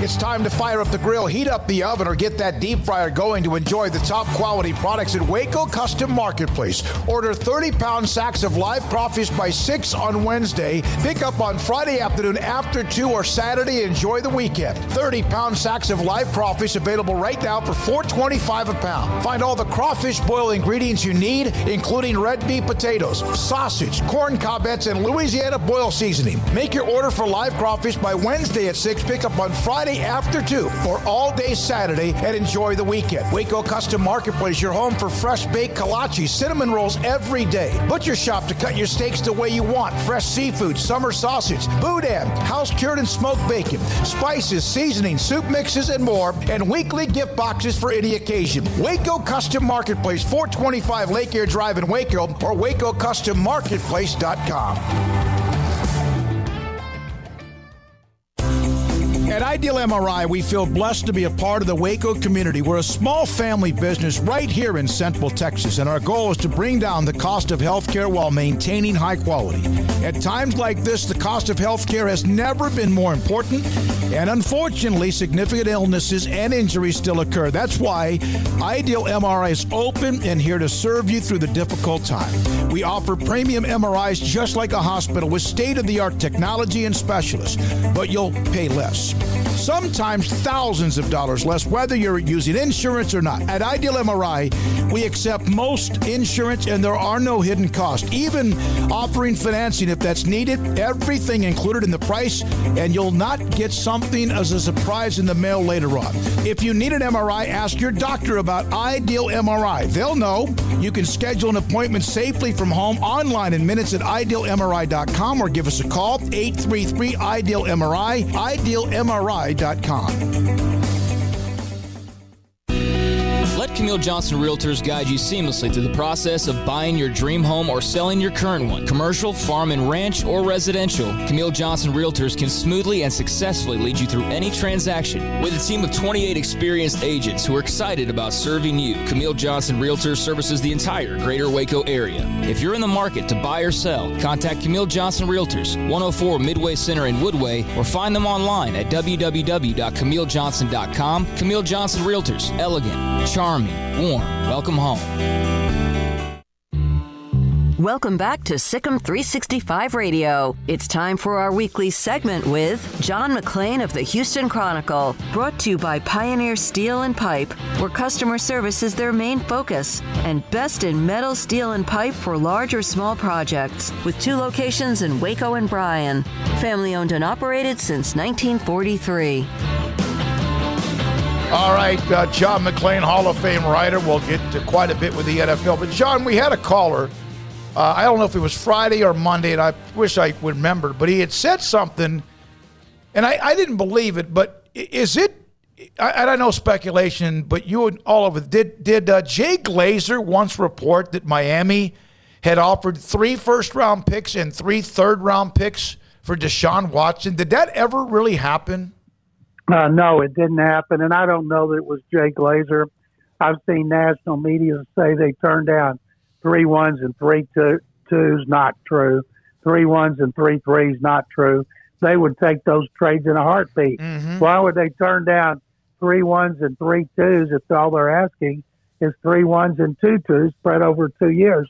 So every week the national media tries to come out with something and make a big splash, and we don't even react to it here because nobody's going to make a trade for Watson when he's still got all these legal issues unresolved, and in all likelihood is not going to play this season. And I don't know if he's going to play next season. Yeah, John, if somebody called me up the day before I found out about Tony Busby's lawsuits and said 3 1s and 3 2s, if I'm Nick Caserio, before you can hang up the phone, I'm already emailing you the agreement. 3 1s, yes, and I would lose the 3 2s or 3s. Exactly. Yeah, in March, before the totality of the legal situation played out, and we saw that there were 22 civil suits, 10 of those filing criminal complaints, they thought they could get 3 1s, 2 2s, and a starting defensive player. And then, of course, it all fell apart. They've had some teams call them, say, hey, we'll give you a 3, and it'll be a 2 if he meets certain conditions, or a 2 that'll be a 1 if he meets certain conditions. And they're like, thanks, but no thanks. So, John, this past Thursday, the Panthers took care of business against the Texans 24-9. Texans now turn their sights towards a road trip against a very good Buffalo team coming up on Sunday. Your thoughts on last week, now heading into this week, and the challenge that is the Bills? Craig, with all due respect, I don't give a rat's about that Thursday game. Okay. The only game I want to talk about is the Saturday game and those fighting Baylor Bears upsetting Iowa State. And I might talk about the Cowboys blowing out the Eagles last night. But the Texans, they're playing short-handed. They got a rookie quarterback who shouldn't be playing, but I wrote a column today about he's playing better than all these first-round picks and how basically all the rookie quarterbacks have done terrible. And but, I watched the Baylor game. All my friends were there, and I'm sure you guys, it was so much more fun in person to see them pull it out. And my goodness, if they'd gotten another onside kick, I was going to throw up in my mouth. Well, they almost did, John. That's the greatest kick return ever for Treston Ebner is one that went backwards for a loss of a yard. They won that game because of special teams and because they couldn't do squat offensively in the second half. But those special teams were pretty unbelievable, and they should be commended for that because too often we overlook that part and we give all the credit of the blame to the offense or defense. But Dave Aranda and his staff have got to be so happy, and I hope the fans there understand what happened, and the next time they play at home, they come out and support them like they did Saturday. John, you mentioned the Cowboys rolling over the Eagles last night. Do you think that this team has staying power, or will they show themselves eventually to be the Cowboys that we've come to know and love over the last 25 years? Paul, I picked them to win the division last year. I think if Prescott hadn't been hurt, they would. I picked them to win the division this year. Think how close they are to being 3-0. And the Cowboys right now, you're seeing what happens when you have a legitimate defensive coordinator. Last year, we talked about this. Mike McCarthy made a mistake. Mike Nolan, when he was head coach of the 49ers, gave McCarthy his first offensive coordinator job, which led to him being hired by the Packers. So he reciprocated, and Nolan was not a good coach. So then they hired Dan Quinn, who'd been fired as the Falcons head coach, but it helped Seattle go to Super Bowl. So that was a really good move. And the defense is going to get better the more they adjust to Quinn's system. Now, deep injuries could derail it, just like it can any team on either side of the ball. But they have so much firepower on offense. They can lose Lyle Collins and not skip a beat. And it was good to see Zeke Elliott run like we know he can. And I thought, considering Prescott's ankle surgery, considering how worried they were about his shoulder on Hard Knocks when he got that little injury. I was stunned that he played as well as he did against the Buccaneers. And I thought he played great last night. And I think as long as Dak Prescott's healthy, they're going to run away with that division. Washington's not any good. The Giants are terrible. The Eagles are terrible. The only thing the Cowboys got to worry about is boredom. John, what do you think? Do you think Matthew Stafford's living his best life right now? Craig, it's the first time he's ever played a meaningful game early in the season, and he played great. He's the early favorite to be voted MVP. And I think the Buccaneers and the Rams are destined to play again. It's hard enough to beat Tom Brady once. How hard is it to beat him twice? Now, the Rams are trying to be the second team to win the Super Bowl in their stadium. It had never been done until the Bucs did it last year. And what could hurt the Rams is they don't have a running game. You know, injuries have hurt them in that respect. And I feel with every game being so important when it comes to home field advantage and that first round bye, that you've got to have a running game at some point. You can't rely strictly on the pass. Wouldn't surprise me if by the November 2nd trading deadline, they don't have another back they go after. They've showed they're not afraid to trade picks. I don't think they got a number one. I know they don't have a number one pick, but still, there's a lot of running backs out there. But if they improve their running game just to average about 100 to 110 yards a game, the Rams appear good enough to win it all. But there's a lot of bad teams, but man, oh man, there's a lot of really good teams. And Matthew Stafford, he's living the life. He gets to live in L.A., probably close to the water, playing in the greatest stadium, and with a coach who loves him and wants to throw the ball all the time. All right, let's get to whatever you wanted to talk about, something that happened Saturday in Waco with your fighting Baylor Bears knocking off 14th-ranked Iowa State. Talked about that a little bit. I know, and how resilient is the program at Baylor? I asked this to a couple of different guests this week. You think about what they had. They had this great run with Bryles, and then that, of course, was blown up. Then they go to 1-11, and then they get to a Sugar Bowl in 2 years afterwards, 2-7, and now we don't know what they're going to finish. They could lose this weekend in Stillwater, but it's amazing how this program keeps coming back.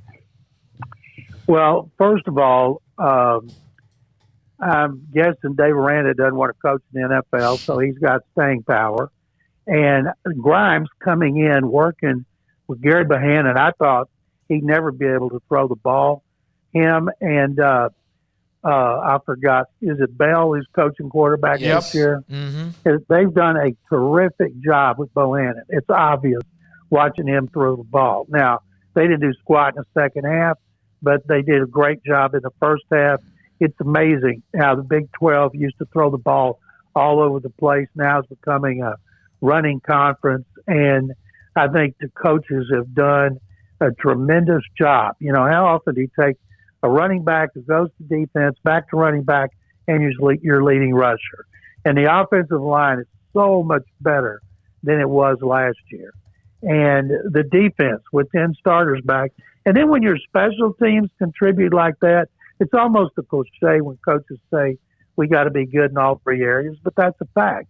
And they're going to have to be good in all three areas. They're going to pull off an upset in Stillwater. And I hate Oklahoma State, and I sure hope they do.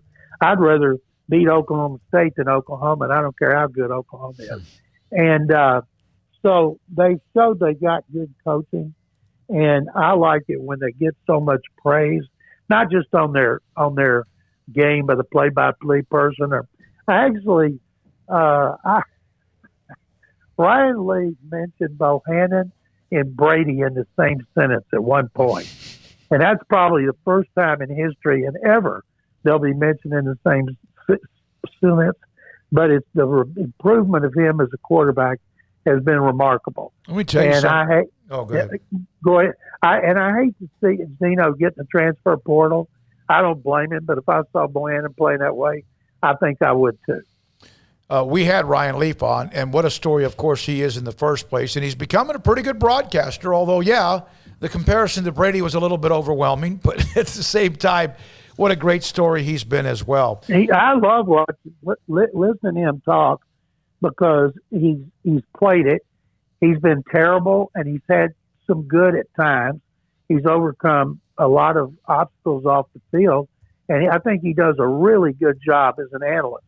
Now, I want to see other analysts. Like I love the analysts of Baylor basketball, but I want to get differing opinions, and I don't even know who's carrying the game Saturday, and I'll be traveling to Buffalo, and I'll have to miss it, but I'll certainly go back and go over every play-by-play. But it's a fun time to be a Baylor fan again, and especially after last season. And one thing to keep in mind, I learned a long time ago when a couple of coaches told me, a new head coach, his worst staff is his first staff because he hires his friends. That guy who's been an assistant and his friends have been an assistant, they make a pact. If I get a head coaching job, I'll hire you. If I get a head coaching job, I'll hire you. And the head coach who figures it out and is able to make changes after the first season is the one who has the best chance for success. And that's what Aranda did. He made some tough moves, and a lot of people probably didn't like it, but it was a smart thing to do, and the proof is in the pudding. Yeah, I think a lot of times when you're thought of as a good guy, real low-key personality, he made those decisions immediately, emphatically, when he changed up most of his offensive staff and moved people around and brought people in. John, thank you very much. Robert Griffin III will be doing the game Saturday. I think I listen to him all the time. I think he does a great job. I can't wait to I'm going to tape it so I can hear RG3. Guys, thank you very much. You too. Thank you very much, John McClain, and, of course, from the chat room. Hey, John McClain saved the Nakatomi Tower. Show him some respect. I'm sure he's never heard that one. Oh, my Lord. Okay, I'll tell you this. A long time ago when I first started in radio with Steve Fallon, John McClain was a regular guest on our show. John McClain was the best man in at least 2 of Steve Fallon's weddings. But he was the best man, and they've been very close with the high school together. And so I said, let's do an open with Die Hard. And so I asked John about it. He said, no, you don't do that. Because he's an author of that movie. He's like, don't do that. No. But yes, Die Hard, one of the greatest movies ever made. When we come, great Christmas movie. Yeah, great Christmas movie. When we come back, we will have Paul Catalina's controversial. Oh, you have an update. Well, hold on. You have an update on a story you need to tell us. I mean, it's not much of an update, but it is at least an update on where college football and their meetings are going now with the playoff and all of that. Heather Dinich, the meetings were in Rosemont, Illinois. You had the Maine commissioners and also Jack Swarbrick from Notre Dame all meeting about the college football playoff expansion proposal. There was no vote today. Presidents were joining the meeting by Zoom. You did have Mississippi State President Mark Keenum not in attendance, but he did tell Heather Dinich that if it does expand or if they were to have expanded, he was in favor of the 12-team model. So just, somebody on record there. The presidents aren't scheduled to meet in person again until the national title game where they meet annually. They could call another meeting if and when the commissioners agree on a plan to recommend to them for a vote. And he said, my hopes that we as presidents and chancellors can come together before the end of this year to hopefully ratify a new plan for college football going forward. My hope is we can come together prior to our January meeting as a board to determine where we're headed. So, not anything getting done, but you did have Bill Hancock saying that they have time and kept saying, like, hey, we have time to fix this, and that it's a complex issue, but the meeting was collegial and cordial. So yeah, but it's also the brakes have been tapped a little bit. All right, when we come back, Paul Catalina's Top 5 on Sikkim 365 Radio. You know what would make this moment better? Pizza. Dough made from scratch and an Italian family sauce recipe pizza. 3 fresh signature cheeses making a melty blanket of perfection pizza. Like loads of premium toppings like crispy Old World pepperoni, savory Italian sausage, and fresh sliced veggies pizza. That's Marco's Pizza. Visit marcos.com and make any moment better. And with 4 locations in Waco, Belmead, China Spring, Woodway, and soon to open in Robinson. Marco's. Pizza lovers get it.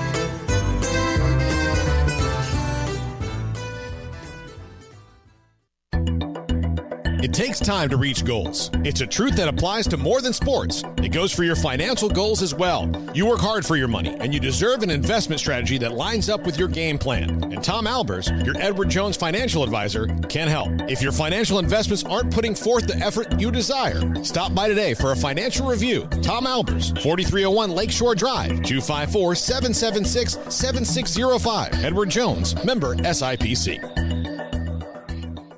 Escape the mundane with the responsive power and exhilarating agility of a new Cadillac from Richard Carr Cadillac. Smile behind the wheel again in the supercharged sophistication of a CT4 or CT5 sedan, or the sporty and spacious XT4, XT5, or XT6 lineup of SUVs. Starting at only $33,395, the Cadillac of your dreams is waiting now at an affordable price at Richard Carr. Test drive from the expansive selection at Richard Carr Cadillac, or let us bring a test drive to you. Go to richardcarcadillac.com to schedule a test drive today. It's football season. Sports bettors and BetUS.com has your NFL and college football live betting lines up for their 27th year.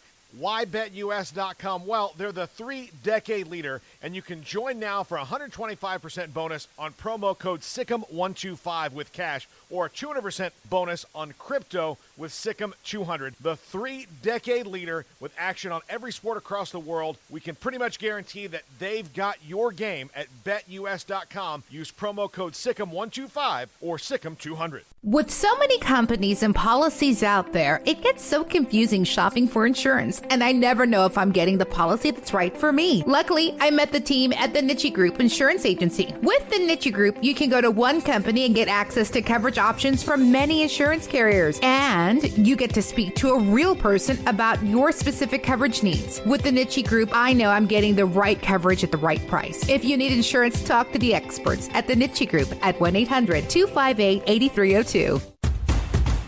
Hey, this is Bryce Petty, former starting quarterback and two-time Big 12 champion, and I know firsthand the importance of being in top shape both on and off the field. So listen up, men. If you're feeling beat down day in and day out and looking for that high-performance edge that separates the men from the boys, then look no further than the Petty Clinic Low T in Waco. Petty Clinic is a comprehensive men's healthcare clinic with an atmosphere catering to men. Board-certified Dr. Kent Petty has a special interest in offering the highest quality medical care to men of all ages. Some of the services offered include screening and treatment for low testosterone or thyroid, infertility, high blood pressure, diabetes, high cholesterol, sleep apnea, while offering comprehensive wellness exams and complete men's health lab panels. High performance men, remember, it's not just a Petty thing. This is Bryce Petty, encouraging you to reach out and Google search Petty Clinic Low T or go to pettycliniclowt.com and get your complimentary lab screening today.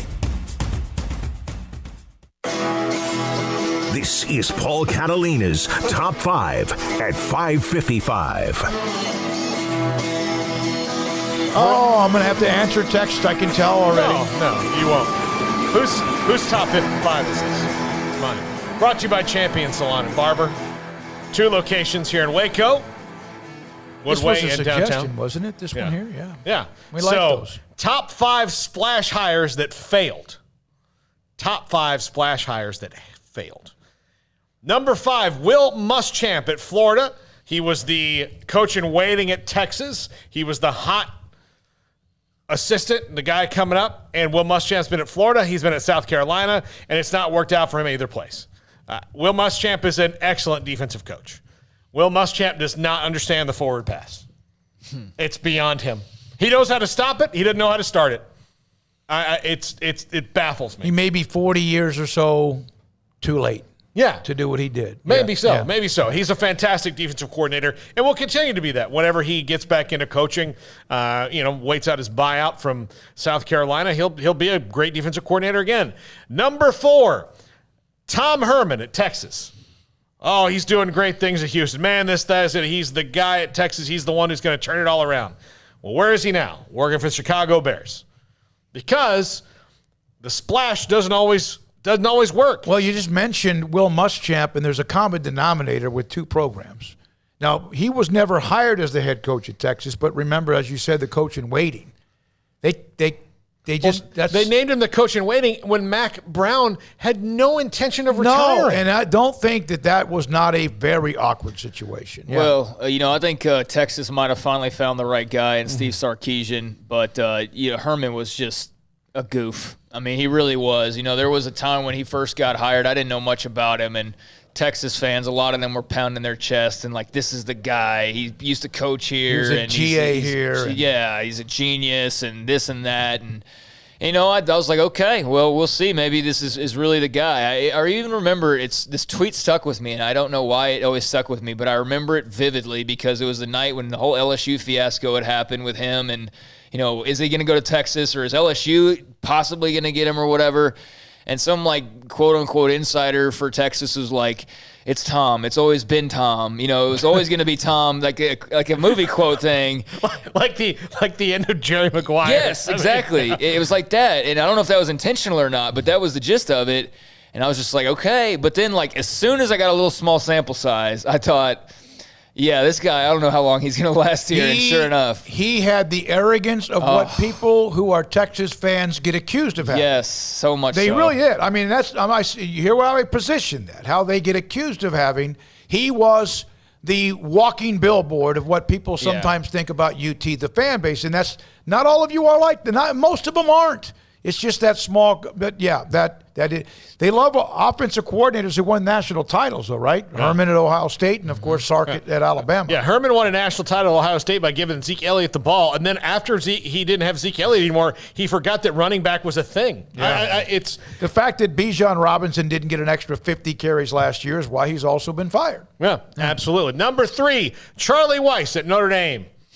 This was in the Belichick tree hire, and this will be perfect. Money off a couple schools. I think he just stopped making money off of Notre Dame, and he's still making money off of Kansas and Florida as their OC at Florida. Florida's paid out a lot of bad coaching contracts over the last few years, and they probably found their guy, Dan Mullen. It certainly looks like they have. He's a great fit there. But Charlie Weis at Notre Dame, this did not work out in the slightest. I think he did really well at Kansas. Shape or form. Was he at Kansas? Yeah, well, I mean, in Kansas, just drove them even further into the ground. Yeah. You know, like when your program is already buried, and the guy goes, you know what? I've seen deeper holes, and that's what he did at Kansas. It was just bad all the way around. One of the thoughts about Herman on the chat room was the fact that his record at Houston was 22-4, beat some highly ranked teams, including Oklahoma. We're not debating that. No, we're talking about it didn't work. But a lot of guys have great resumes. Look at Scott Frost at Nebraska. Yeah. All right. Let's go to this next one. Number 2, Rich Rodriguez, dominating at West Virginia when he got hired at Michigan. He had West Virginia better than they'd been in a long, long time. He took the job at Michigan. He took over for Lloyd Carr, who was a great coach at Michigan that followed up another great coach in Bo Schembechler, the guys that won and won and won. And Rich Rodriguez Rich Rodriguez, then Brady Hoke, and now Jim Harbaugh's trying to get it back, and he's been up and down. But this was the guy who first ran the Michigan ship straight into the rocks. And it was a splash hire. Everyone was excited. He was going to bring this modern spread offense to Michigan that they weren't running in the Big Ten. It didn't work. Well, it's because he had a triple X rated kind of culture. I mean, not triple X rated, but I mean there were like complaints about just the language they were using and just kind of the attitude of the coaching staff, and it wasn't real familial and things like that. And I thought, Rich Rod, now there's like every year there's 2 or 3 guys, but back in that time period where there was a lot less noise constantly going on all the time, I remember thinking like, oh, this is the next great, head coach somewhere, especially, and then he got that Michigan job and thinking, yeah, sure, Wolverines and Rich Rod, and no, it was not good at all. He had NCAA violations, and And this one could be actually for 2 places, but I picked the one that's had the probably longer lasting problems. Number 1, Lane Kiffin at Tennessee. Yeah, somebody on here mentioned Lane Kiffin. In fact, it was Lester Lee. Lane Kiffin, number 1 at Tennessee. And Tennessee, I hope for their sake that Josh Heupel's the guy and that AD Danny White has righted that ship, because to me, I hate to see a program like Tennessee, 100,000 plus seat stadium, sad all the time. I mean, it's just not good for college football when the biggest dudes that can do some cool things are bad, and they've been bad. Part of the reason that Memphis is so ready to join a Power 5 conference, and I think would be great for the Big 12, is that, look, I understand that Memphis could not probably win in the SEC. They could win in the Big 12. But the reason that Tennessee has had so many problems is that each and every coach has lost their footing in Memphis because of Memphis. You know, they don't have the foothold in Memphis anymore to get the talent in their own state. They don't have a national recruiting base at Tennessee anymore like they used to. They're long gone from the days of Peyton Manning. And of course, T. Martin won a national title there. They're long, long gone from that.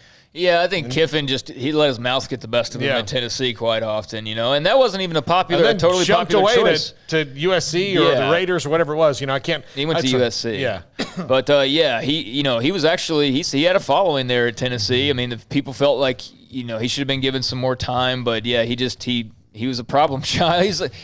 He got in so young too. You got to have to realize that too. I mean, he was a young coach at a couple of blue blood schools before he was even 35 years old. And That's then the insane. Raiders too.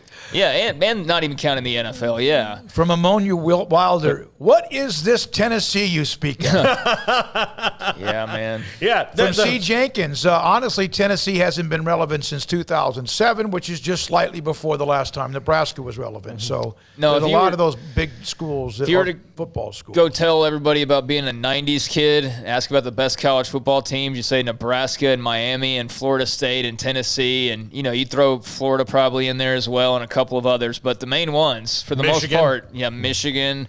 But for the most part, they're all down from the and granted, it's 30 years ago now at this point, but still, it's not what it used to be, that's for sure. All right, thanks to Wally Hall, thanks to Jonas Pope IV on Arkansas and NC State, Grayson Grunhafer on the Baylor quarterback room, Dave Aranda, his comments to us about Jacob Zeno. Thanks to John McClain as well.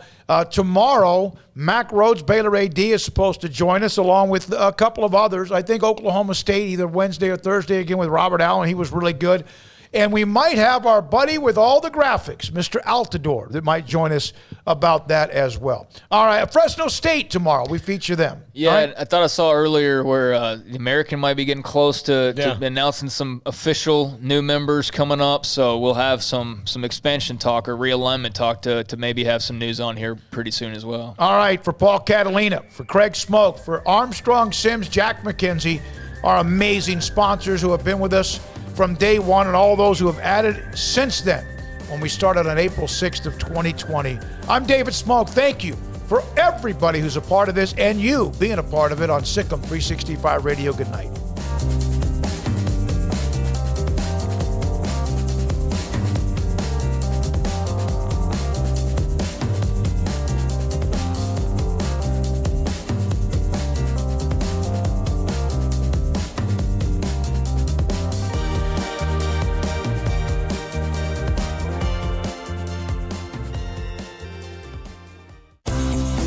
Ideal MRI is a small family business right here in Central Texas. We're open to support you while lowering the cost of healthcare bills. When you need an MRI, ask your doctor for an Ideal MRI. Visit us at idealmri.com or call us at 833-IDEAL-MRI.